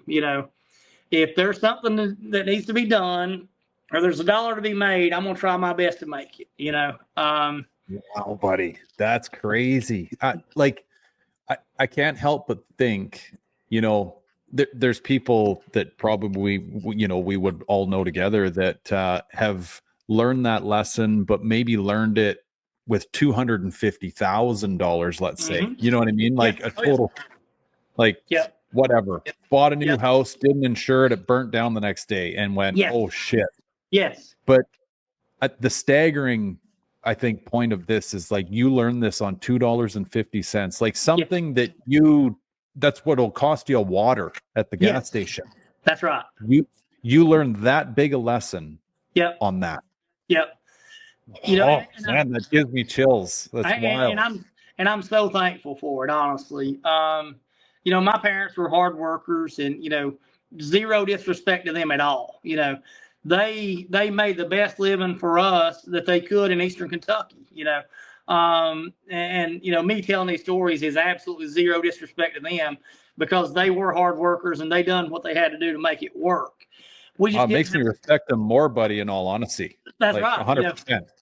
We just didn't have a whole lot of extra, and that's okay. But I learned then that I wanted more. I learned then that you will not outwork me. If you put me in a field, I will work my way to the front of that field every day. So, another thing too, though, is like like it makes you, because I've got the same curse, if you will. It's not a curse though; it's a blessing, if you ask me. But like things that I'll get worked up around the kids over something small and stupid. Actually, we got this thing. It's like one of those like GPS dog fence collars for the dog, so he doesn't piss off. Anyway, the kids lost the cord for it, and we had him to the point where he was pretty good. But anyway, the other night he pissed off, and we couldn't find him. And anyway, I'm like, where is the fucking cord for that thing? Right? Yeah. Nobody knows. And I'm going ballistic. And I'm like, one of the kids said, Dad, it was only like a $50 collar or something. Like, just get another one. And now I went from 10 to fucking 400. Like absolutely. Yeah. Oh, I'm ready to explode. Yeah. And I'm like, you disrespectful little shits. I just, because to me, it's too, like, it could have been 2 cents. Yes. It doesn't matter. It's the principle, like the respect level for that thing, Yeah. Yeah. Oh, man. Yeah. I kind of wish I was there. Yeah. I'm glad I wasn't. Yeah. It's funny, buddy. So Chris and I got a few stories where he's up here and I'm kind of down here going like, why are you all the way up there? Right. Yeah. Yeah. And his wife teases us because like what the hell, something happened with the two of us recently, and I was up here and you were down here, and she's like, you two balance each other out, right? Because you need one to stay calm and throw water on the fire while the other one's blowing up. Oh yeah. So BJ, what happened with the $2.50? I don't even remember. And that's the funny part about it. I don't, I guess that was not what my mind focused on. Yeah. And I need to ask my mom. I'll actually ask my mom tomorrow what we did. And she may not even remember. But it was just such a turning point for me. My mind, I mean, it didn't matter if I found $3 under my foot. It wouldn't remove the feeling that I had. So I don't even remember. I think it's important that, because I think everybody's had certain moments, right, that stick with them. And one that I had, because I think everyone on this pod has got the hustle mentality in them, right? And, part of that curse, at least for me, has always been celebrating victories or like being appreciative of what you have. And I remember it was probably around my second or third year in Dubai, and here I was living in the world's tallest building and all this shit, like living my best life. And it was actually Laura, Gary, so Lewis's wife, because they were over there at that time, and she looked at me and she said, are you ever going to be happy? And I was kind of like stunned, and I'm like, I don't know. And it was that kind of like really like shook me up to, okay. Because you always want more. And when you always want more, it means you're not satisfied with what you have because you want more, but you're not recognizing, what you got. Yeah, what you got. Yeah. So it's really important. Definitely. And I think, the hustle thing, like you said, like, and I've said it on the pod before, it's like sometimes, I'll put myself into debt almost intentionally to motivate me. It's like, it's only money. I can make more money if I need more money. That's right. And it's amazing what people will do in the circumstances that they're thrown into. And people always get scared, whether it's like the corporate switch that me and Gary talk about, or people are like, oh my God, how do those people have kids and their jobs and do this and do that? It's like, well, if you're in it, you make it work. So unless you immerse yourself in a situation, you're never going to get the full potential outcome out of it. It's the whole the hardest thing you've ever done is the hardest thing you've ever done, right? Well, I'm sure you swept the floors, man, or something, or you did something to make that $2.50. Actually, I want to put a little wager on it. I think I can see the future in this. I think your mom probably went into wherever it was you guys were getting this kerosene and said, hey, listen, you know, there was good intention here. My son screwed up. You know, this is my name. This is my husband. We will get you this money in a couple of days or whatever it is. Small town stuff. It probably wasn't a big deal, but man, if it didn't feel bad in my stomach, you know. Oh, buddy.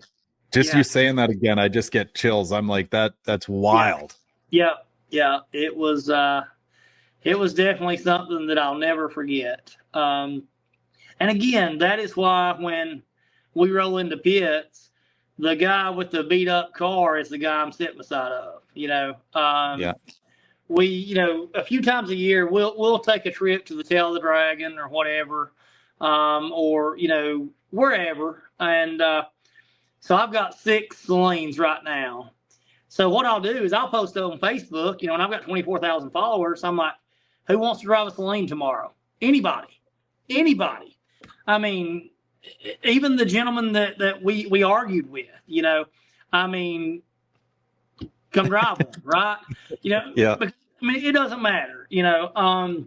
So I will throw anybody in any of my cars and let them drive them the way they're supposed to be driven, you know. And then if they wad it up, you know, I'll call Haggerty and say, hey, you know, we wadded up a Celine, send me some money. And then we'll buy another junk Celine, we'll put it back together, and we'll have another one, right? You know, because at the end of the day, that old Celine don't do anything if I leave it sitting in my garage. You know, that Celine don't do anything if I don't let my buddy experience it, you know, because he may not never have the opportunity to see a foxbody Celine. And here he is, you know, beating on it in the mountains of Tennessee, you know, like it's, you know, a $4,000 foxbody, you know. So that's, you know, it's the experience for me on all this stuff. I don't care about the cars, you know. Cars are cool. But we can wad them up, throw them away, buy another one, you know. It's honestly about the memories I'm making with the cars. You know, so I suckered my wife into going across country with me in that 1958 station wagon last year. Talking about a hard sell right there. I expected that to be a terrible sell. But she went with it, you know. You know, and you guys know what it's like to sell a plan to your wife or your lady. So I said, honey, I'm going to take this old station wagon and I'm going to drive it to Los Angeles from Spartanburg, South Carolina, and I'm going to fly you into LAX airport. I'm going to pick you up in this old smelly station wagon, and we're going to drive it 4,000 miles back across country. Are you game? And she said, yeah, let's do it. So yeah, she got MVP of the year last year for the road trip. So that's awesome. It is, you know. But I told her, I said, there has never been a better car experience than me driving this old junky station wagon that we cut up and put a Coyote in and drove it 7,000 miles in 15 days. So drove it from my house to the Santa Monica Pier and back to Folly Beach in Charleston, South Carolina in the course of 15 days. Wow. So, and this old car had, you know, it had a stock rear end, stock shocks, stock struts. I mean, you know, everything. We put a Coyote motor in it, 5-speed transmission, and a set of Willwood brakes. Other than that, this car had factory seats. It had everything. And we drove it 7,000 miles in 15 days. So, wow. Did it have, so it had the Coyote and everything in it when you did the drive? Yes. Yeah. We, my buddy runs a shop in Kentucky, Cowan Creek Speed Shop. And he owed me a favor. So I sent him my wagon and a Gen 2 Coyote and a control pack. I said, make it work. So he made it work, and I picked it up. When I picked it up, I had about 400 miles on the build when I hopped in it and drove it to the Santa Monica Pier. So, so unreal. Yeah. So I had 3,500 on it once I got to the Santa Monica Pier and picked the wife and the kiddo up. And we headed back across the country seeing, sightseeing. That's awesome, buddy. I love that shit. Yes. Well, we need to talk more people into doing stuff like this. Amen. Because we always want to do it, right? My parents have always wanted to travel the world. But, now they're pushing 70 years old and they're not healthy. They're not able to do it, So that ship has about sailed for them. And I don't want that ship to pass me by. No. I think we need to bring Poverty Motorsports into the Foxtail 3000. Well, yeah, so we talked about doing this, BJ, because Chris and I have done a couple ridiculous tours, and there was talk of going from like the West Coast of Canada down to Foxtoberfest one year. Yep. And we had it mapped out where we were going to hit Mount Rushmore and what's that other one, Chris? Devil's Tower. Yeah. And shit, I can't remember any of the other stops now. But anyway, kind of snake our way down there. Yep. And I can't remember how the hell it all fell apart. But anyway, this one never got glued together. Yep. But because at the time, well, hell, going back to Robert Miller. Yep. And he was telling us that he always wanted to get in his car out there in the Carolinas and drive the West Coast. You want to go to California. Yep. And these were things that, only kind of our generation or maybe older than us as well can appreciate, because we were the ones that were like waiting outside the DMV to get your driver's license. Oh, absolutely. Right? Yes. And we were also the ones that prior to that, we'd hear somebody complain about having to drive across town and going, "Are you crazy? Like, all I want to do is drive." Like, yes. Of course I want it. So, but then, you get older and, life happens, whatever. And it's like, next year or next year. And then this is the trouble. We live like we're immortal. Yep. And we're not. Yep. Like we're the furthest thing from it. And chances are something's going to get you when you least expect it. So if you got the opportunity right now, you bloody well better do it. Yep. Well, again, we may have 75 days left on this earth, Are we going to wait till day 70? We better not, right?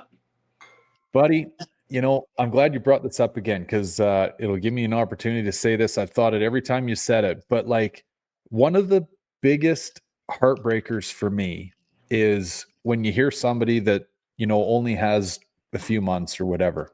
Yep. And all of a sudden they go, "All right, everybody in the truck, we're going down to Disneyland or something." It's like, Jesus, Murphy, like, why have you not done that? That's right. And I don't mean that pretentiously. Hell, I've never even been to Disneyland, but I just mean, gotta do that shit right now. Yeah.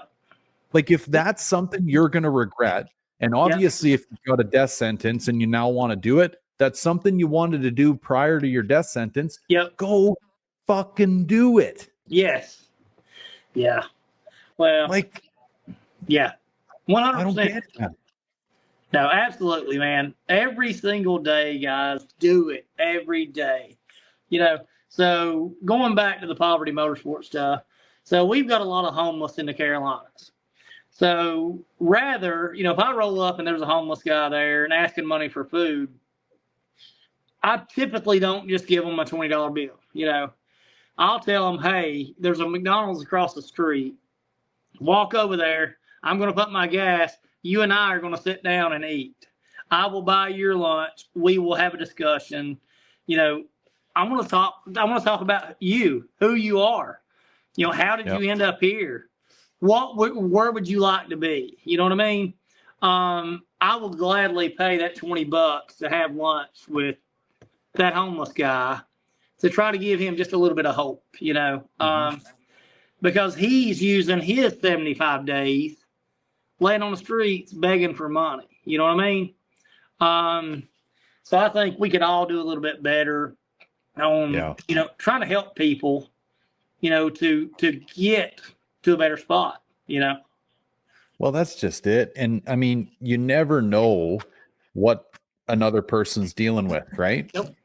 I know it's kind of like, and this one's one that I struggle with because, stupid drivers are definitely a point of contention for me. Yeah. However, I always try to remind myself, like, I don't know, let's say somebody's weaving in and out and whatever.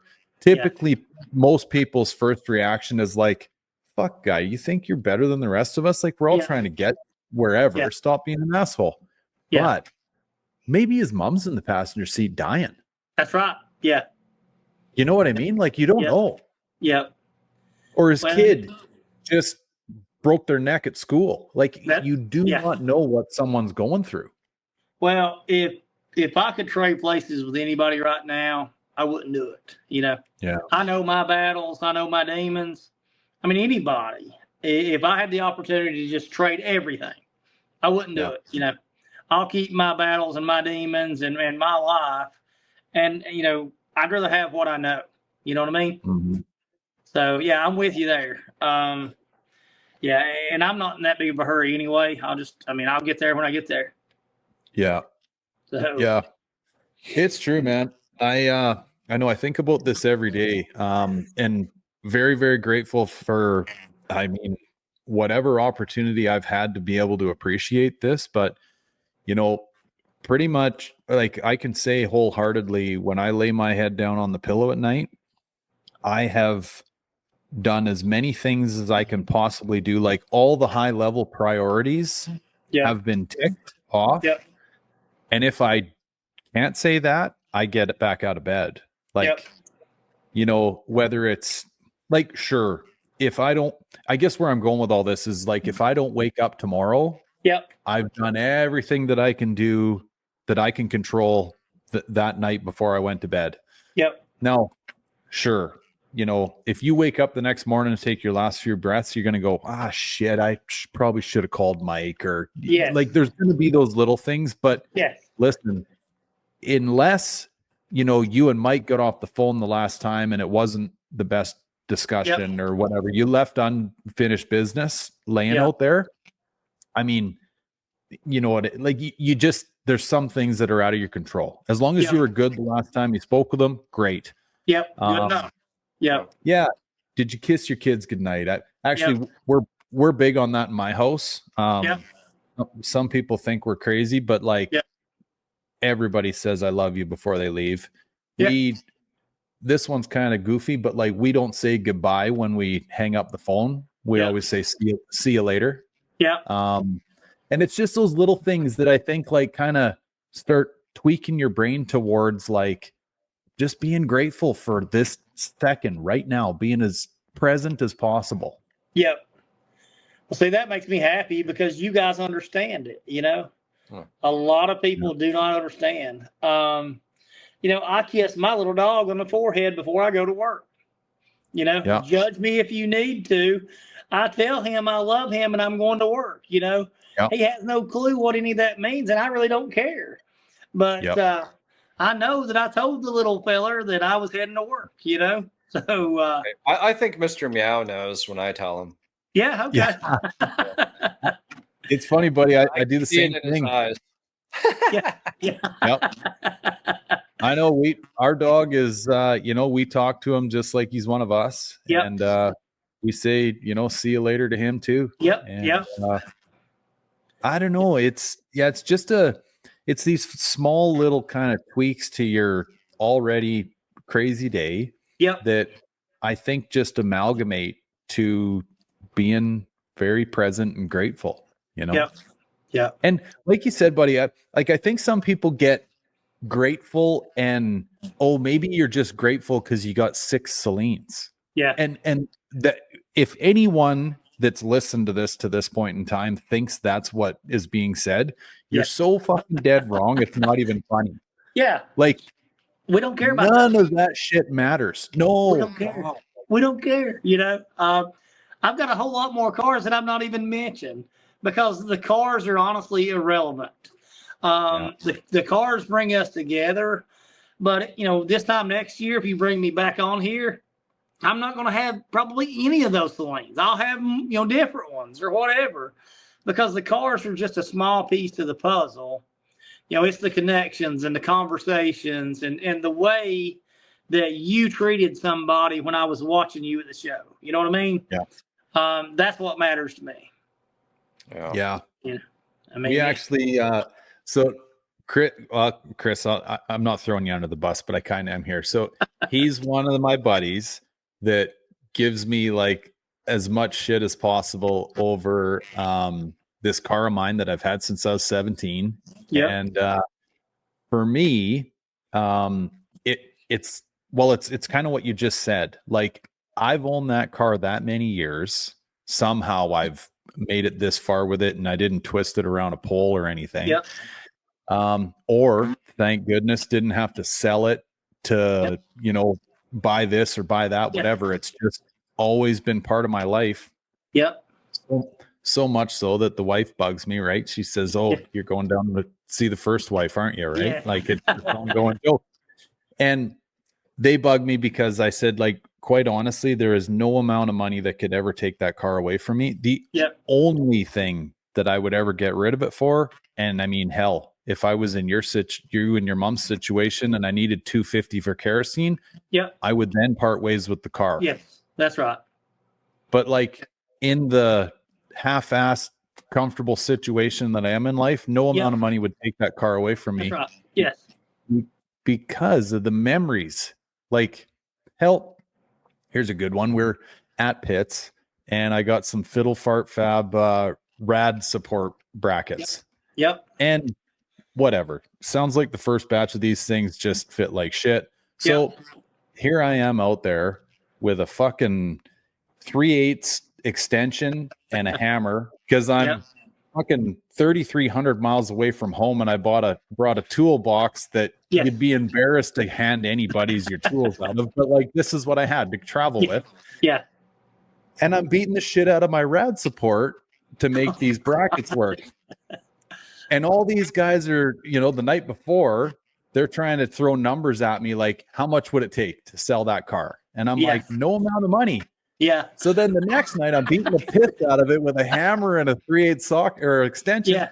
And they're like, you're beating the piss out of a $10 million car right now, hypothetically? I said, boys, you know what?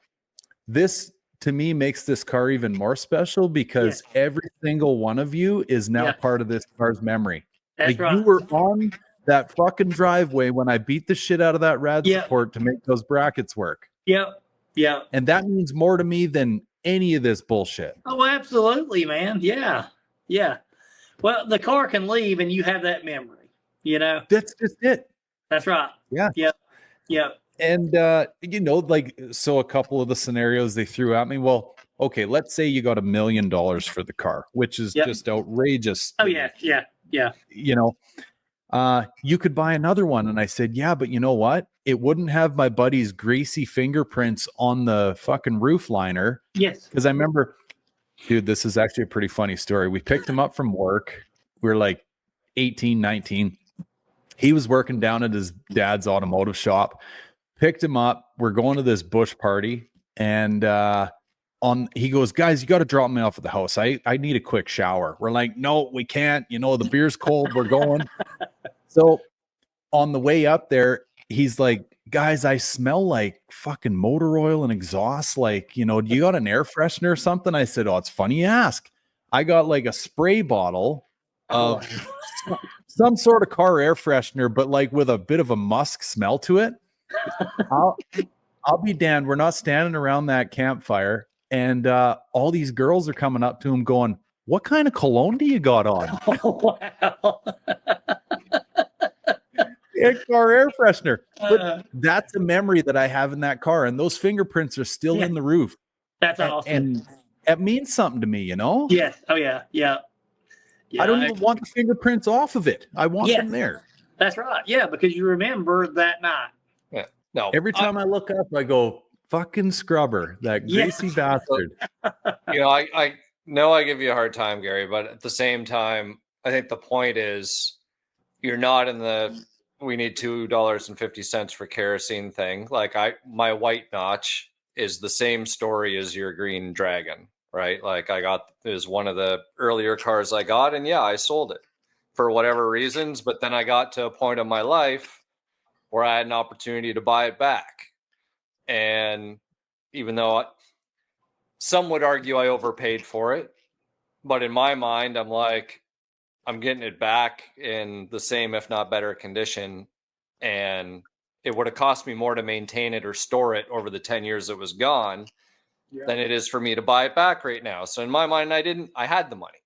Yeah. So I think the point is that as long as you have the money and you're not starving or whatever, yeah, like combining those memories with what created the memories is an absolute awesome thing to have, which doesn't take away from, I mean, if you needed, because I'd be the same thing. That'd be like if I had to sell stuff, it'd be one of the very last cars to go for the exact same reasons. But if push came to shove and yeah, it was health or family or whatever it is, and yeah, the car goes.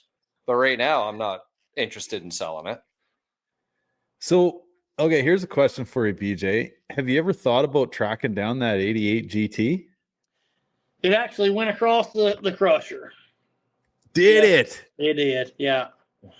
Yeah. Oh, yeah. Because I mean, how long did you have it for? Like, would that be this car for you? Let's say. No. So right now, I actually bought my buddy's high school Fox Coupe. So this was the first car I ever went to rod run in, in Pigeon Forge. First car, first coupe car I ever climbed in, first car I ever rode in with nitrous, we street raced everything in it. We did donuts with my first real girlfriend in it. I bought this car. So I bought it from my buddy's dad in 2000, I think. And then I sold it in like 2002. And it came up for sale last year from the guy I sold it to. And I bought it back. So I call that my high school car because that is as close as I'll get to my high school car. Right. So right now I'm at about $12,000 in a stripped, rusty, rolling coupe shell because we're fixing everything as we're coming through with it. Oh, wow. Yeah. So I mean, it'll be a pretty nice car, but it'll never be super nice. But that's going to be one that will not have a price tag. The only way this car here will leave is if my buddy that had it in high school, if he wants it and he can afford it, I'll sell it to him because it was actually his car. Right. So I have that one, and I've got a 66 Fastback Mustang that I bought in 2009. So I've had that car for 15 years, 16 years now. I've got pictures of my youngest son in diapers in the car. He was standing inside the car up under, when the car didn't have a dash in it, with his face sticking out of the heater opening in the firewall. On my memories today, there was a picture on this car on the rotisserie upside down, and my son standing in front of it blowing bubbles. All these memories with this car here, that car will never, ever leave, ever. So Right. During the Kentucky flood of 2022, my parents' house, it flooded the garage, and it flooded up to the bottom of the dash of that car. It was at my dad's shop, and it got up to the bottom of the dash in it, and it was up to the edge of the trunk lid on the back. And I called Haggerty and said, hey, two cars got flooded, 66 Fastback, which was that car, and a 67 Fastback, which was another car that I had there. And they said, okay, we'll pay you full insured value, whatever. And I always do chair salvage on my cars. That way, if anything happens, they can't take it. Yep, me too, buddy. Yeah. Forever, I will always have chair salvage on everything that I own. Yeah. So, and they asked me, they said, so do you want to claim your chair salvage on this? And I told the lady, I said, honey, Haggerty does not have enough money to buy this car. I said, so just so you know, it doesn't matter what you offer me, you will not take this car. So yeah, that's one of the cars there. That's my car, like you guys are explaining. Yeah. Right. Yeah. So That's cool, man. yeah. So, yeah. I use Haggerty, Yeah. and same thing. I tick that endorsement box just like you do, right? Yep. Because I think to myself, like, okay, unless this thing is like a total, hell, even if it is a total loss, you know, Yeah. the shit you can pick off of it. You That's know what I right. mean? Yep. So it's worth Yep. getting it back. Yeah. But you know, if you get in just a little bump Yeah. and it needs new rad support, you put that in it. That's simple. Yep. Yeah. You know, Yeah. but like, were they good to deal with? Like, I guess Zero they issues. must. Yeah. Really? They wrote me a check for $50,000. Did not ask any questions. Nothing. So. We jerked out the pressure washers. We pulled the carpet out. We, cleaned everything, coated it with 415, while it was apart. Put it back together, and it's been fine ever since. So Didn't like jack up the wiring or anything? no. Well, it's an old car, so but it does. It has a fuel injected 5-liter in it. Foxbody motor with a Ron Francis harness. But everything was up high enough in the dash that it didn't get the computer or the harness or anything like that. So Okay. nope, it no issues at all. So Right. Yep. But Unreal, hey? Yep. Hey, So okay, before I forget though, I gotta ask you. So is the attraction to Celine's go back to that 88 GT? Like, Yeah. you were always, that was the measuring stick? Okay.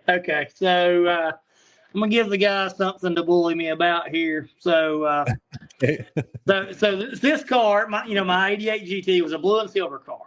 So put it together, and blue and silver was beautiful on them. I love it now, but back then I wanted this car yellow, right? I mean, so as terrible of an idea as that was, so painted the car chrome yellow. Car looked terrible, but and after I got it together, I had dreamed about a Celine. Always wanted a Celine.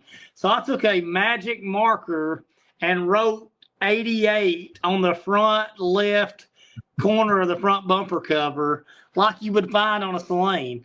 But it was legit in a magic marker. Well, I wished I could go back to then so I could bully myself. Dude, okay, I got a buddy. I was thinking about him today. I'm like, fuck, you know what? I think he'd be a pretty good conversation to have on here. So maybe he'll come up in the future and we can rib him on this. But he bought I think it was a 99 convertible GT, lowered it, put on knockoff Celine's, and then took a silver pen and fucking signed Steve's name on the airbag. Wow. Oh wow, that's impressive there. Oh yeah. But I mean, now this guy's a fucking beauty. He sounds a lot like your buddy Alan there that'll drive across country. I could tell stories about this guy. He was we were in a bar one night, and there was these girls that, I don't know, the rumors were flying around that they were exchange students or something. And he goes, I'm going to go up and pretend that I'm French and speak French to them. I'm like, you don't know French? He goes, I know, but I'm going to give it a go, right? He took one of the girls home with him that night. Like, it worked all night for him. Oh, yeah. Wow. He fucking just a classic bullshitter, which kind of builds off the story of signing Steve's name on the fucking airbag, right? Like, so you're not alone, buddy. There's another one out there. So he was a fellow poor. I love it. Totally.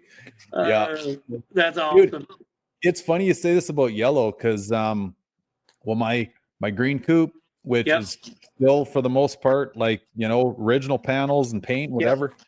I thought about painting that thing lime green. Like, I was going to take a real decent paint job down to the wood and paint it lime green.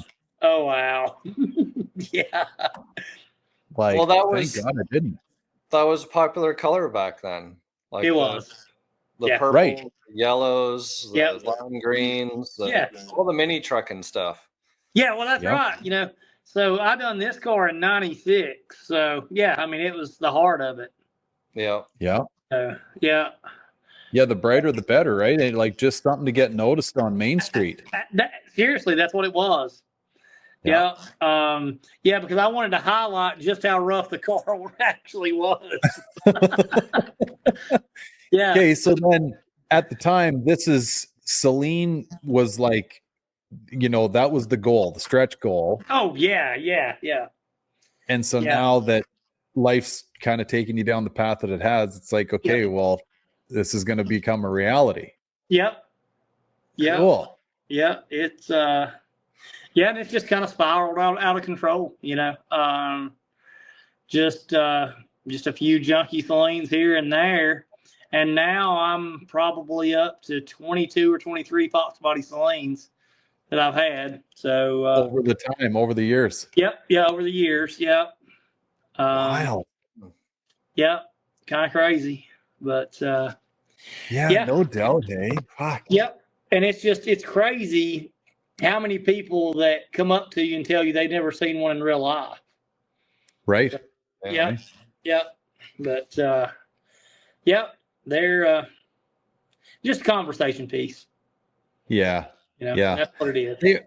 They are neat. Like, I mean, especially for those of us that like, hell, my monitor that I'm looking at you guys through is standing on 450 muscle mags. You know what I mean? Like, for those of us that lived and breathed the shit before we could even drive or think of trying to buy one of these, like, this stuff really meant something to us, because especially if you're a small town kid.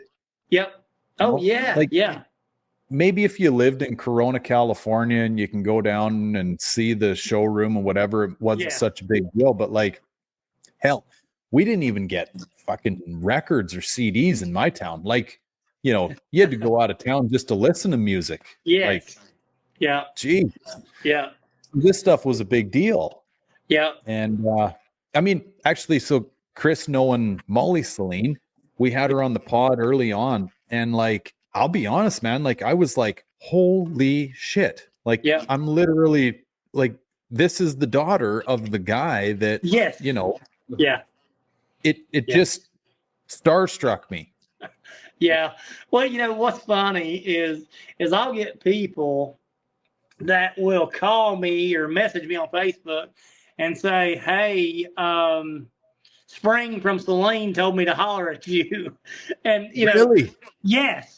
So, and it's kind of funny because as that kid dreaming about the Celine, now I got people at Celine telling, customers to call me. You know what I mean?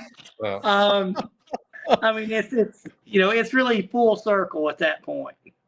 Yeah, and this is the same kid that wanted to throw up putting $2.50 of kerosene in a can.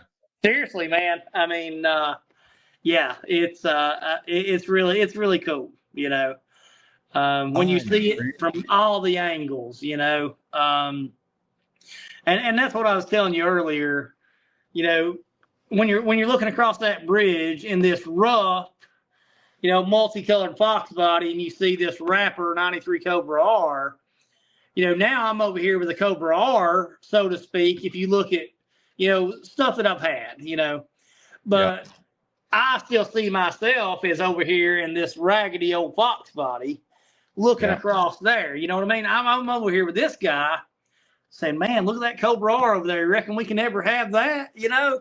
And I mean, I could have bought 3 of them by now with what I bought with other junk. But I'm over here with this guy still. I'm like, man, it must be nice, So it's funny, being on both sides of it. Well, you know what, buddy? This might be kind of fun to run down this road. So from a guy that has, for all intents and purposes, like, I know you don't think of yourself like this, but like, based on the kid that you were and the person you are now, you've essentially hit you know, the stretch goal that you would have thought you never could have reached as a child. Yep. Did it feel like you thought it would, or did you hit it and go like, huh, no shit, I'm still the same old guy? Well, in my mind, I still really haven't hit it. You know what I mean? Yeah. Because I still live every day like I didn't have the $2.50. You know, I've just had some cool cars, but like I told you, those cars are irrelevant. You know, absolutely irrelevant. I thought it was the cars that I was after when I was, you know, a young, hungry kid. And the cars are cool, but it's the crowd that comes with the cars is what I was really after. Right. You know, yeah, we focus on that car, but the car don't mean anything. It's really what comes along with the car. You know, the podcast with you guys, you know, the 50 Asylum guys taking us in, you know, welcoming me and my family in, you know, like I'm one of the guys, you know what I mean? Yeah. And these guys don't know that I was that 8-year-old boy that couldn't pay for the kerosene I just pumped in a can, you know. And then I'm sharing the same show field as cars there that are worth $300,000, you know. I laughed, you know, when I put my 84 T-top car inside up there with, you know, silver quarters, maroon fenders, you know, a white deck lid. You know, this car is rough. You know, this car looks like something you're going to see, you know, at any trailer park, you know, with some guy cutting Cadillac converters off your Toyota, you know. And I'm sharing the same show field as that Cobra R Raptor car. You know what I mean? Yeah. So the people walking around and taking photos of that car have to walk right past my car to get to that one. You know, so it's really kind of full spectrum in that aspect for me too. You know. No doubt. Yeah. You know, buddy, I can't help but think if you ever needed a little spin off of Poverty Motorsports, you should do something with 250, like 250 Customs or 250. Yes, I agree. Yeah. Oh yeah. Yeah, I need to put that on one of the next Poverty Motorsports shirts. 100%. That is such a wild story, and it is for anyone. I know there's going to be people that listen to this that like really digs deep on. That is such a cool story. Yeah, it is. It carries a lot of weight, you know. Yeah. So I've been aggravating my buddies. We're building a new shop. Bought some land, building a shop. You know, I'm going to build probably a 3,200 square foot shop, and I'm going to put my youngest son in, you know, working in it for me and doing this stuff. And you know, I told them the slogan for the Poverty Motorsports is going to be, we care about the income, not the outcome. Right. I like it. Yeah, but yeah, that's not the case. But now that's pretty funny. So yeah, totally. Yeah, it's all about poking people and making people enjoy it, you know. So you guys were asking me about, you know, the Poverty Motorsports deal, and you know, a lot of that started with my PTSD. But when I realized that I could make a difference, my buddy Rob, his son got in an accident in a Jeep, and he hit a tree, and it almost killed him. You know, he has a traumatic brain injury. And this kid was in a coma for like 60 some days. And, you know, there wasn't anything any of us could do, but Rob would text me or call me and he would say, hey man, thanks for your Facebook post. You know, thanks for making me laugh. You know, he said, this is the hardest battle I've ever faced. He said, but I look forward to waking up and see what you have stirring up on Facebook, you know? Yeah. And, I was like, man, you know, that's deep, you know? And I didn't realize, you know, at the time that I could have that effect, you know? And a lot of people don't like the fact that I post a lot, you know, but I keep my profile in front of people because if I do have somebody that's fighting a battle, you know, I can make them laugh, or I can make them think, or I can make them dig in and have just a little bit of hope. You know what I mean? So, you know, I mean, if I've got 20,000 people that think I post too much, but I have 4,000 people that are thankful that they get an escape from reality, then it's a win. You know what I mean? Yep. So, yeah, that's wild, man. I know the one that has really rocked me to the core. And it seems like it's come more out of this podcast than anything, but you know, going to the shows and you run into somebody and they say to you like, hey, like you guys and listening to your podcast every week has made me get out in the garage and get after a car that I knew I needed to, but I didn't really, you know, you just put it off and you whatever, right? yeah. And like those stories absolutely rock me to the bottom of my soul. I'm just like, you know, because I just look at us like three bozos shooting the shit, you know, like we're just sharing war stories, whatever. Yeah. And meanwhile, something that, you know, you say in conversation touches somebody and goes, to hell with this. I'm getting off the couch and going to work on my car. Yep. Or whatever it is, you know, it just, I don't know. I honestly, like, I struggle with it a bit because like, I kind of feel like the whole, I don't know, some people call it like imposter syndrome, you know, you're just like, why me? Like, you know what I mean? I don't know. I never think of myself as being capable to touch someone like that. Yeah, you know? but you do. Yeah, you absolutely do. Yeah. You know, you guys kind of step up in the spotlight and people listen, you know. You have the platform and people listen. Yeah. And that's the greatest thing about what you guys do here. You know, and we all appreciate it for that, you know, because it could be me struggling to get through there, you know, just like it was the other guy, you know. And I listen to it and I'm like, that going, you know, maybe I need to do that.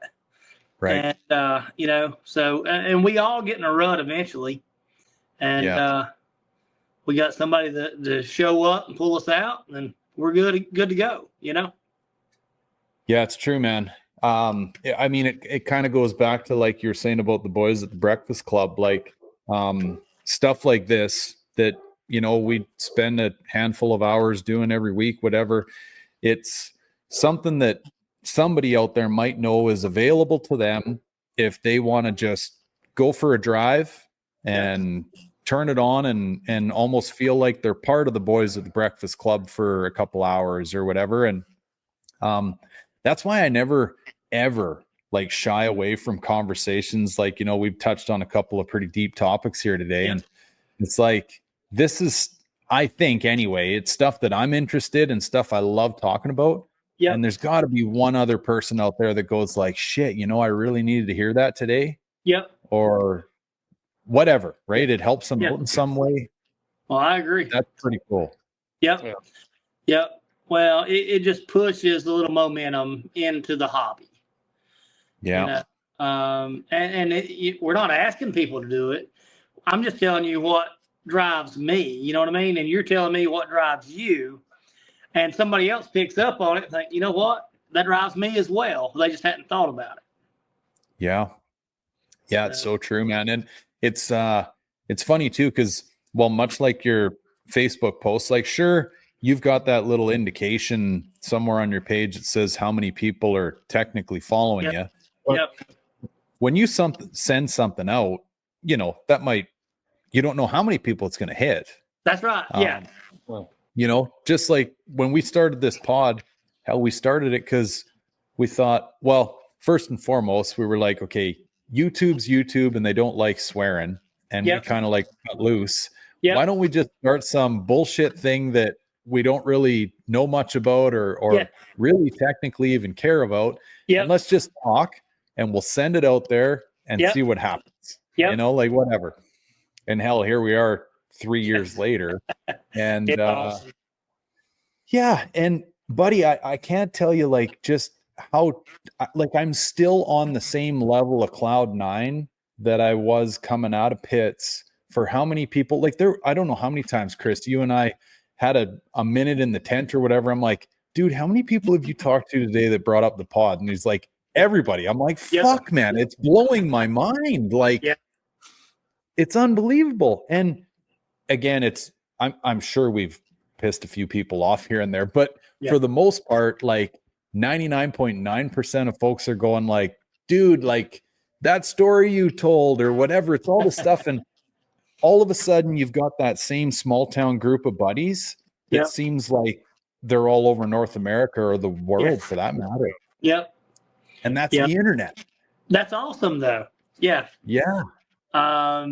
So I was in Price, Utah, working on a job, underground coal mine, and I walked through the office and introduced myself to, the plant manager, whoever.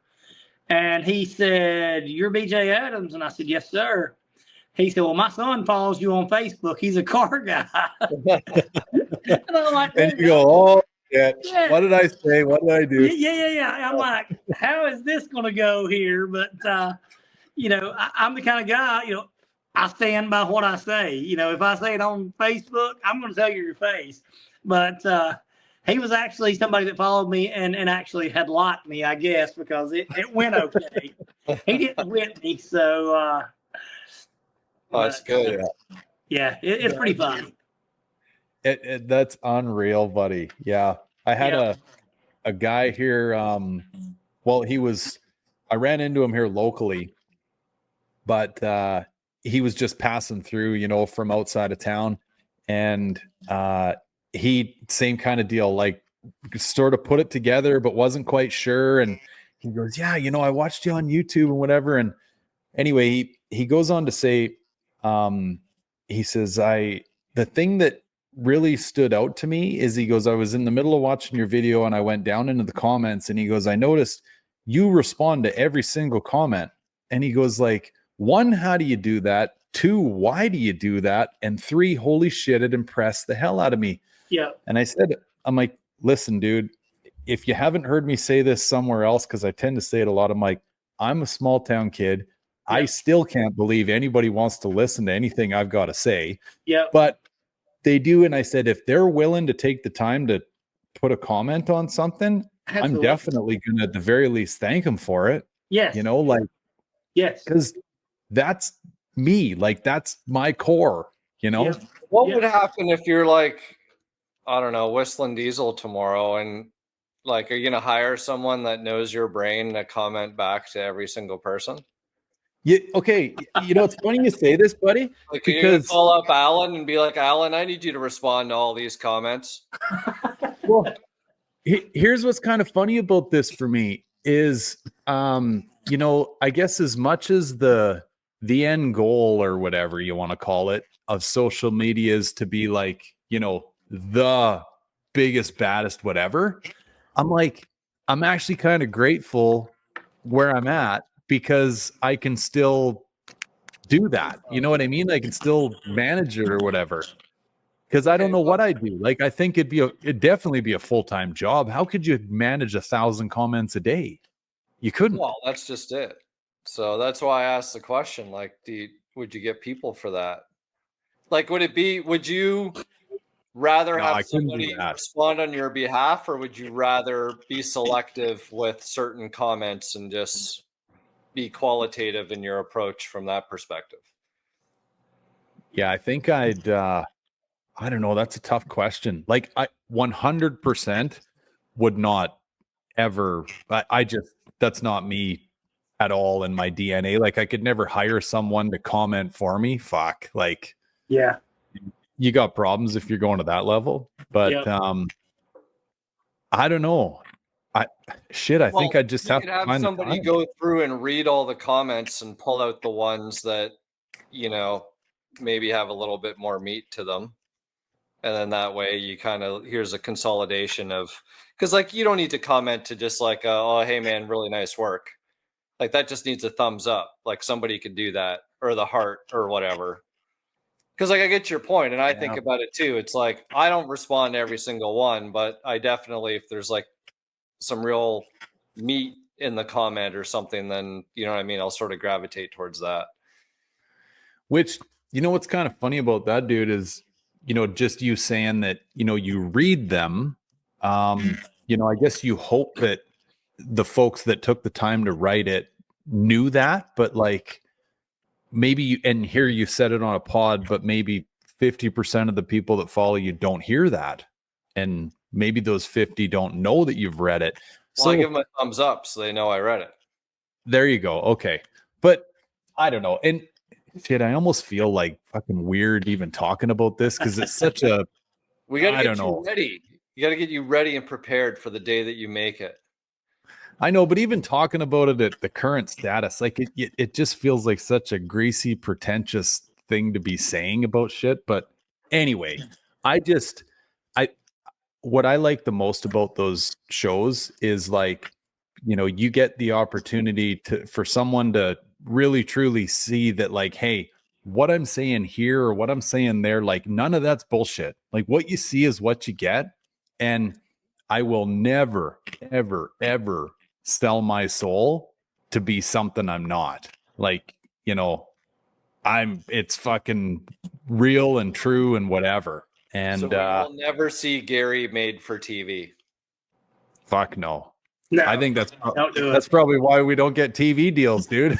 Yeah. You know, it's funny because BJ had it. He's like, you know, they only want to show you what, you know, they feel like is good. And ironically, when we're YouTubing, all the stuff that would make a TV show is the stuff we don't film because we're either frustrated or we're pissed off or we don't want to pick up the camera and grab that content. Like, don't get me wrong, I wish I had it, but we're never in the mindset to be there. So like that's like the big differentiating factor. Yeah. I know.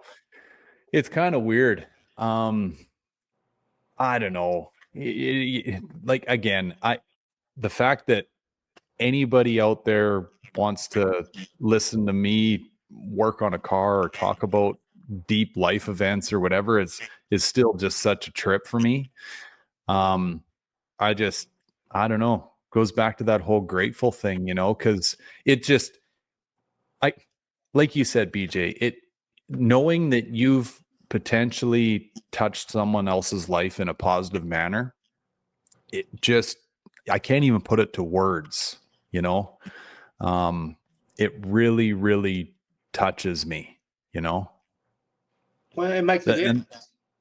Oh God, yeah. Especially in the crazy world we live in, you know, if you can shut all the rest of the bullshit out and just talk cars. Yeah.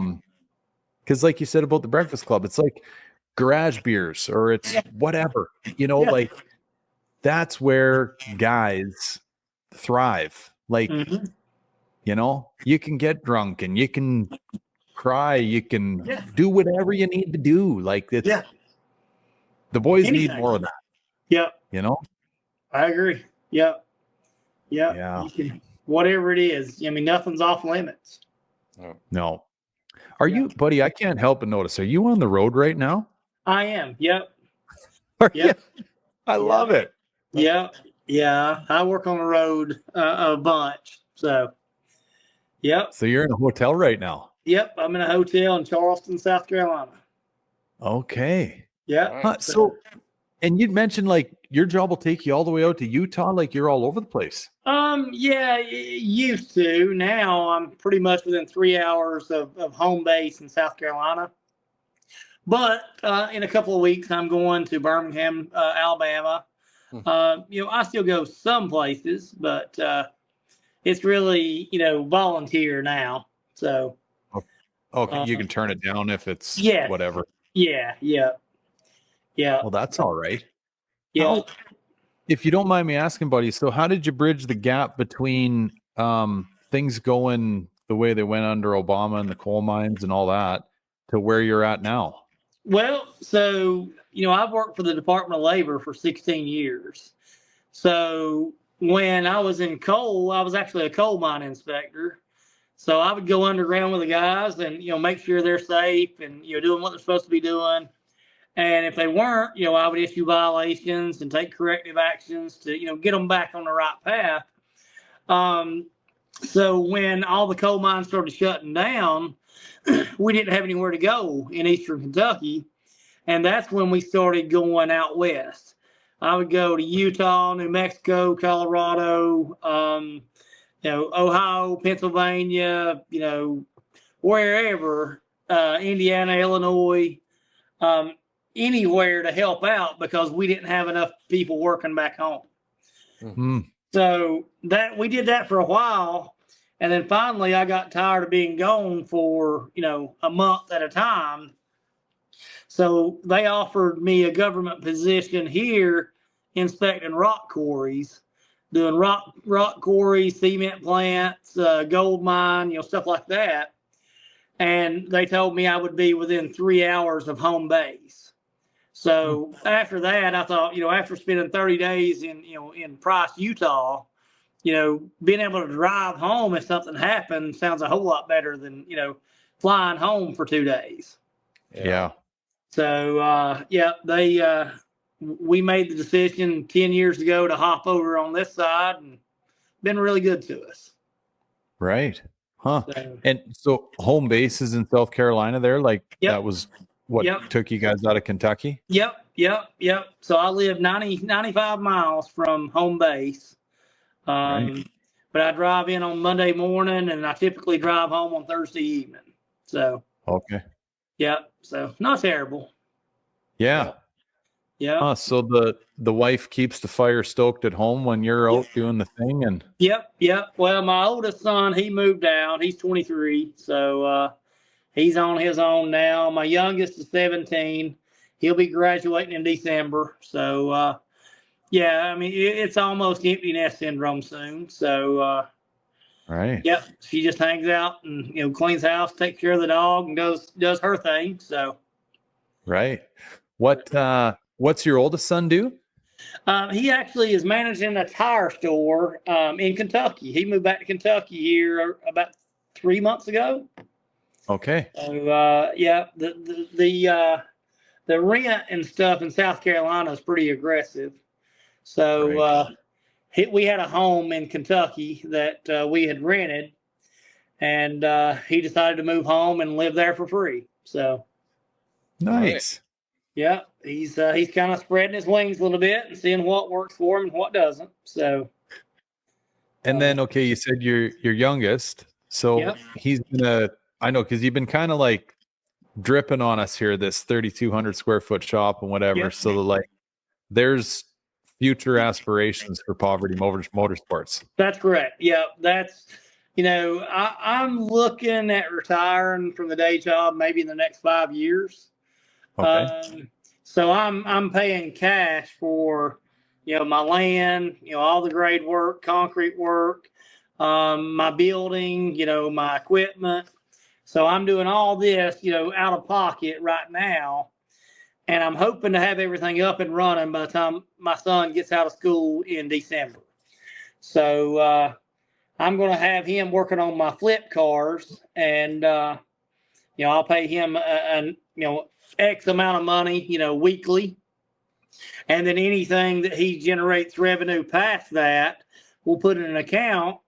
That way, when it's time for him to go on vacation or whatever, he'll make the same money. Right.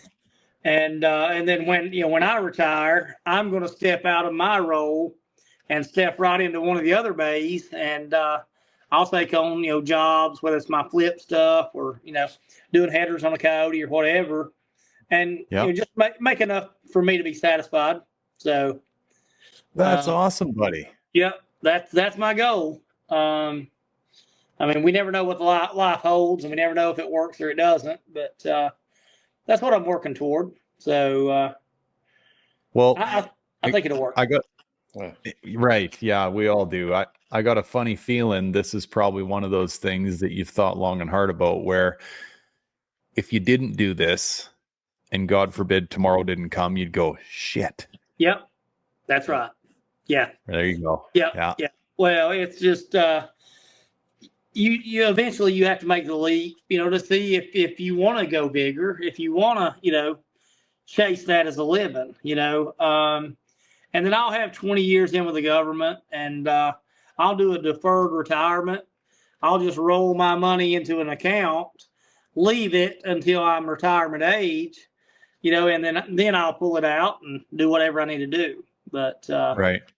Yeah, and we've got our house is paid for, and we pay cash for the vehicles and stuff like that. So it's shouldn't be a big deal, I don't think. So yeah.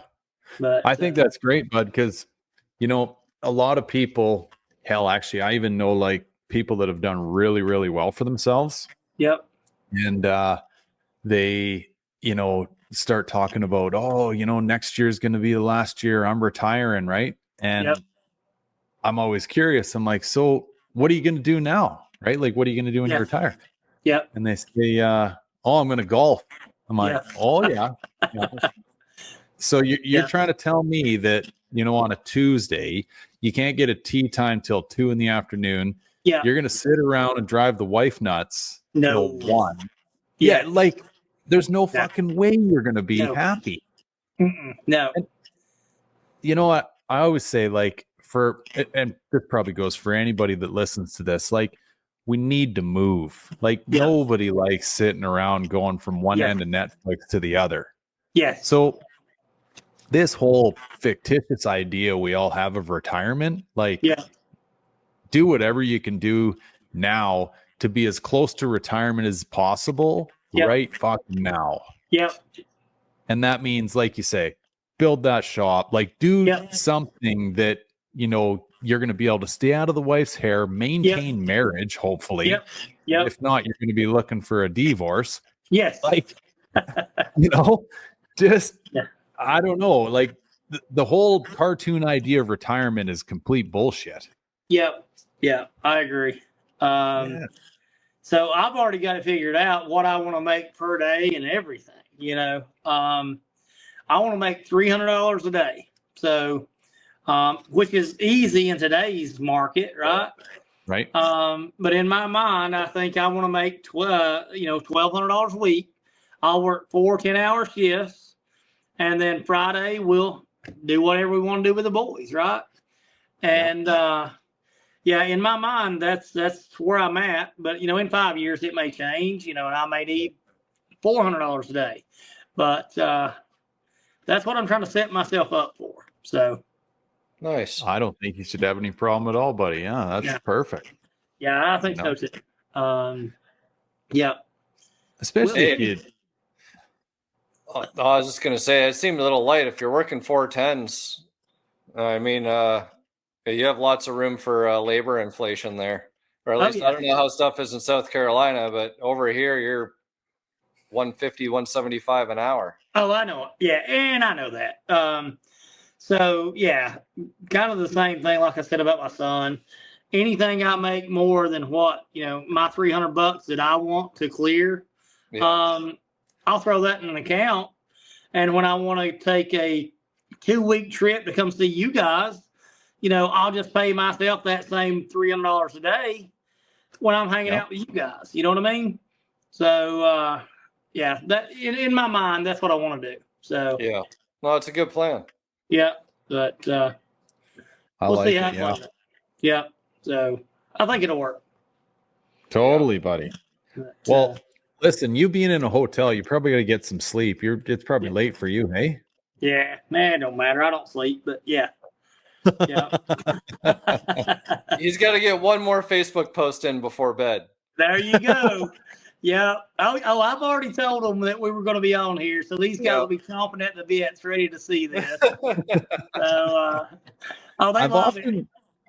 I've often thought that we should almost do something where because we record this whatever day of the week, and then it comes out the following week. But I was like, how could we do something where like little tidbits here and there, like you went live on or whatever, right? Yes. Yeah. Oh, it would be a hit because everybody's curious on what I'm going to say. You know, they're they're curious on who the target is. It's funny, buddy, because I got a couple of messages before we went on, and it was like, holy fuck, I can't wait till Monday's release, right? I'm telling you, yeah. So the SSP guys have dodged a bullet this week, so that they'll be happy. But they will not be happy because my Georgia car is coming back home. While we were on this message, my buddy Peter texted me and said, let's do the trade. He's going to trade my Georgia SSP car back for my Celine Explorer. So keep your eyes peeled. You'll probably see Alan headed toward Massachusetts in my Celine. Oh, I love it. Yep. So you'll see a road trip with him driving my Celine Explorer up and driving my Georgia State Patrol car back. So, hey, I'm curious, buddy. I don't think I've ever known anybody to have an Celine Explorer. Yeah, they're rare, very, very rare. What's it like to drive? Like, are they a good time? Are they? They're a dog. You know, this one's got an old powered on blower on it. They're very, very cool. You know, the handle pretty decent, you know, for a 98 Explorer. Every single time you stop in this Explorer, every time, people will be blown away and will have no clue they ever made them. So right. Every time, you know, whether it's an 80-year-old grandma or, you know, or a 15-year-old kid, everybody will talk to you about it because they made 125 of them from what I've read, you know. So nobody's ever seen them. Nobody, you know, one guy told me the other day, he thought they were a myth, you know, because you never see them. Right. So, but yeah, no, they're cool. Very cool rides. So, yeah. But that's cool. Yeah, I bought it and I drove it to West Virginia from my house, which is 6 states away. And then I brought it back and I've not put 100 miles on it since. So, right. Yeah, so I've had it probably a year and 2 months, maybe. So it's time to do something with it. So, yeah. Were they a 4-wheel drive unit? Yes, they are. It's an all-wheel drive, you know, 302 all-wheel drive. Yeah, powered on blower usually. 18-inch magnesium wheels. You know, a little bit low, you know, lower springs and stuff on them, sway bars and you know, gauge cluster and, you know, just a few little odds and ends, but right. But that's cool. Yep. They don't have sheet metal screws in them, so that's kind of weird. Yeah. So I mean, probably not a real Celine. Right. Yep. No screws in them that I've seen. Well, I guess it was late enough in the 90s they had found alternatives by then, you know. 3M tape, yeah. Yeah, that's right. 3M tape and glue. Yeah. That's terrible. Well, we'll have to follow this up with the SSP conversations. Yes. Yeah. Oh, those guys are probably praying right now that I don't get it back. Right. Oh, man, SSP crowd takes stuff way too seriously. It's on. I've seen some of your posts and stuff. Oh yeah, it's unreal. Yeah. And again, it's a handful of guys in there that ruin it for everybody. But I lump them all together because they get really mad when you lump them all together. So right. So I get a pretty good reaction out of poking them. So. Right. But so I'm gonna start daily driving this car as soon as I get it back. I'm gonna, you know, seriously make it my daily. So nice. That's what, like, if there was any other car out there that was a daily, it was an SSP. That's what I'm saying. Yeah. No, you drive them every day. Yep. Yeah. They got the shit kicked out of them daily. Yes, every day. Yep. So. Yep. Cool. You bringing up foxbody myths like with the Celine Explorers? Yeah, I know where you're going. Well, so this one's kind of I gotta admit it's a new one for me. And don't get me wrong, I'm well aware of like a lot of them out there, but I'm trying to figure out if this guy's like yarding my leg or if he's legitimately saying what he's saying in the comments on this post. So it's a video that I took in pits, and we're all kind of driving down the road, and Chris's yellow Dutch car's in there, and he's attached himself to this. He's like something like, I don't know what body kit that is, but I think it's trying to be one of the notchback GTs that we all wished would come back. And I'm like, fuck, is he for real? Like he really truly thinks there's a notchback GT? And so whatever, at first I was just like, leave this one alone. Fuck, he's come back a few times in the comments about notchback GTs, and I'm like, I think he might be legitimate. Like he thinks this is for real. Oh yeah. Like, what the fuck are we talking about here, pal? Yeah. Well, sometimes you have to back up and ask yourself, how can somebody be so confident yet so wrong? Yeah. You're like, am I looking at reality different than you? Like, what are we talking? It just makes no sense. Well, was there ever a notchback in 4i format that had a GT sticker package on it? No. I'm just trying to think of weird, because like there was tons of weird sticker package options, right? Like the GT 350 bullshit in 84. Yeah. Wasn't there two-tone 4-eyed notches? Like a black bottom with a I've had a couple with black bottom. I don't know if they're factory or not. I think they are, but because I had an 83, my first one was 83, black bottom, silver top. Yep. Yeah, that was pretty common in the early cars. Now I don't know if y'all seen it or not, but I bought an 82 T-top coupe today. That's marketplace score, $2,900. Some guy posted it up, and one of the guys that follows me tagged me in it, and 17 minutes from the time it was listed, I had it bought. Really? Yeah. So so I'm picking it up tomorrow. That's cool. Well, he and I talk about how finding 81s our birth year would be pretty cool, right? Yeah, that would be cool. Yeah, but they're so rare; they're just hard to find.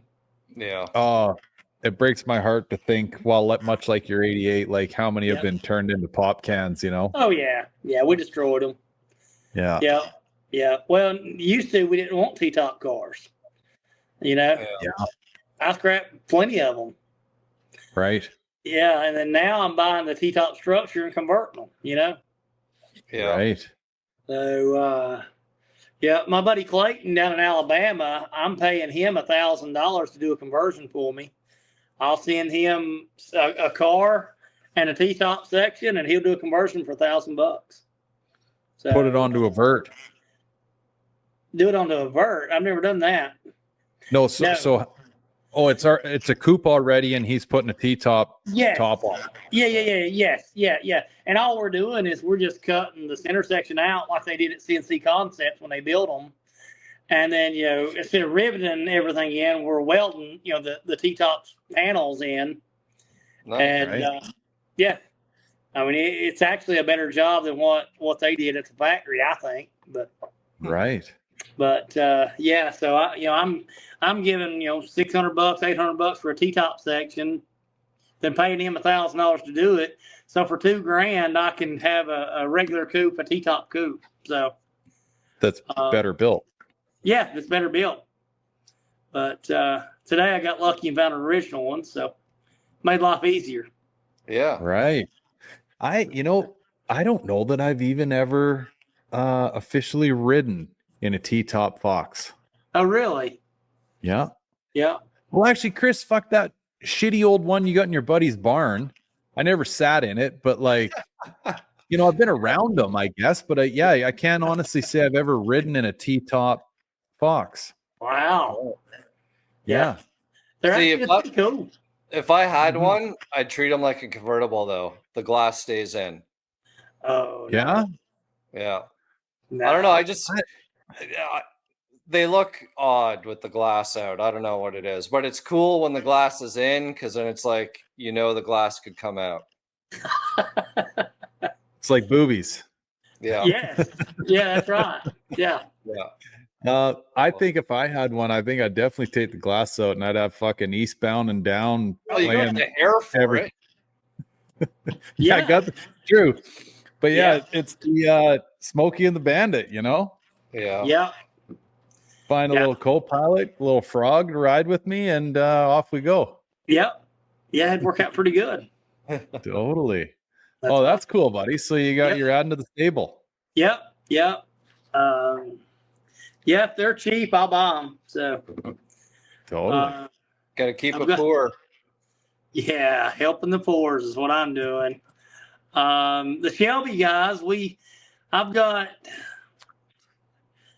3 GT350s right now and the GT500. So I'm gonna make a stir in the Shelby group soon. Are you? Nice. Yeah. I've been trying to ease in there, but yeah, I'm gonna see how tough those guys are soon. Right.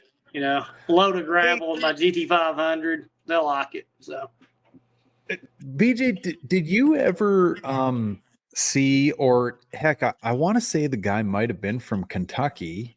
There was a fella that had a blue coupe that had transplanted like, I don't know, a early teens GT500 motor and interior. You remember this car? Yes, I remember. Really? Oh, I don't remember where it was, but I remember the car. Yeah. Oh, fucking! So Chris and I had came up at one point in time, and I think, Chris, if I'm not mistaken, you either forgot about it or hadn't heard of it or something, right? And so he and I, after a pod, I'm showing him the videos, and I'm like, when I first stumbled onto this, I was just enamored by the guy because he did all this in a gravel carport. Yep. And just such a real down home, simple fella, you know, and I was like, this is unreal. And then there was videos of it properly running and stuff and doing like hot passes and like, what an absolute monster that car was. Well, absolutely. They are. Yeah. So I shared the video the other day. My buddy was doing a burnout in a Florida highway patrol car. That was a car that was bought at Mecum here in January. That's a GT500 swap car. Yep. So my buddy turned the blue lights on and stuff and was doing burnouts in his shop parking lot. And then the SSP guys just lost it. Said we were a disgrace to, the agency, and we were what was wrong with the community, and we should never disrespect Florida Highway Patrol. Oh God. Really? Oh yeah, and said it was no longer a real SSP because it had a mod motor in it, and yeah. Wow. It worked out really well. So yeah, that broke the beehive, hey? Holy shit. Did, yeah. So I think my Georgia car probably needs a greasy 4.8 or something. Some kind of LS based engine, or maybe I've got an old Hemi. I've got a 2012 model 5.7 Hemi out of a Challenger. Something like that may work out good for those guys too. There you go. So, oh shit. Yeah. Unreal. Yeah. Yeah, that because the couple times we brought this blue coupe up, the GT500. Yeah. I think they called it the Fox 500. Okay. If I'm I always wondered where it went. Yeah. Because this guy seemed like whatever, he glued it together and did a couple videos on YouTube, and then that was it. Yep. There was one in Kentucky, and this guy had mounted part of the frame rails from a GT500 underneath this car. And seemed like one of my buddies went and looked at it and said it was pretty sketchy. I don't know if that's the same car or not. But seemed like the car was, kind of cheap for what it was. But when my buddy went and looked at it, he said the subframe out of the S197 was in it, and he said it was pretty sketchy. So I think, I think he passed on it because he said it wasn't safe. But this at the time that I stumbled onto this car, it was one of the first times that I'd ever seen somebody amalgamating an S197 interior into one of the in one of the old boxes. Yeah, and I thought, holy shit! Like, what kind of trouble did you go through to make that a reality? Yes, yeah. There's a bunch to it. Oh, this is it. And this was like 10 years ago. Because going back to your buddy's GT 350 car or whatever, right? Yes. It's like all that current day interior in that car, you go like, what? I mean, yeah. Holy. Yeah, and it's not even close to fitting, so making it fit in itself is crazy. Yeah. That's just it. I mean, I think you're sectioning and tweaking and everything. Well, and now there's a 93 Cobra. Well, it's not, I don't think it was real Cobra. I think it was GT, right? But he's got he's molded the bumpers, S550 bumper into like a Cobra rear and got like the touch button stuff underneath the door handle and everything. Lance has been posting it. Okay, so that car is it's a legit 93 Cobra. Whose car is it? I think that may be Scott Warren. That may be his car. Terry Shop built that car as well. Oh, okay. Yep. Terry Shop. That's a real black 93 Cobra. And I'm sure it's the same car. Well, this one was like teal. Oh, okay. Yeah. Okay. I seen him post that one too. Yeah. This one, there's a black one. I think I'm pretty sure it's Scott Warren's car.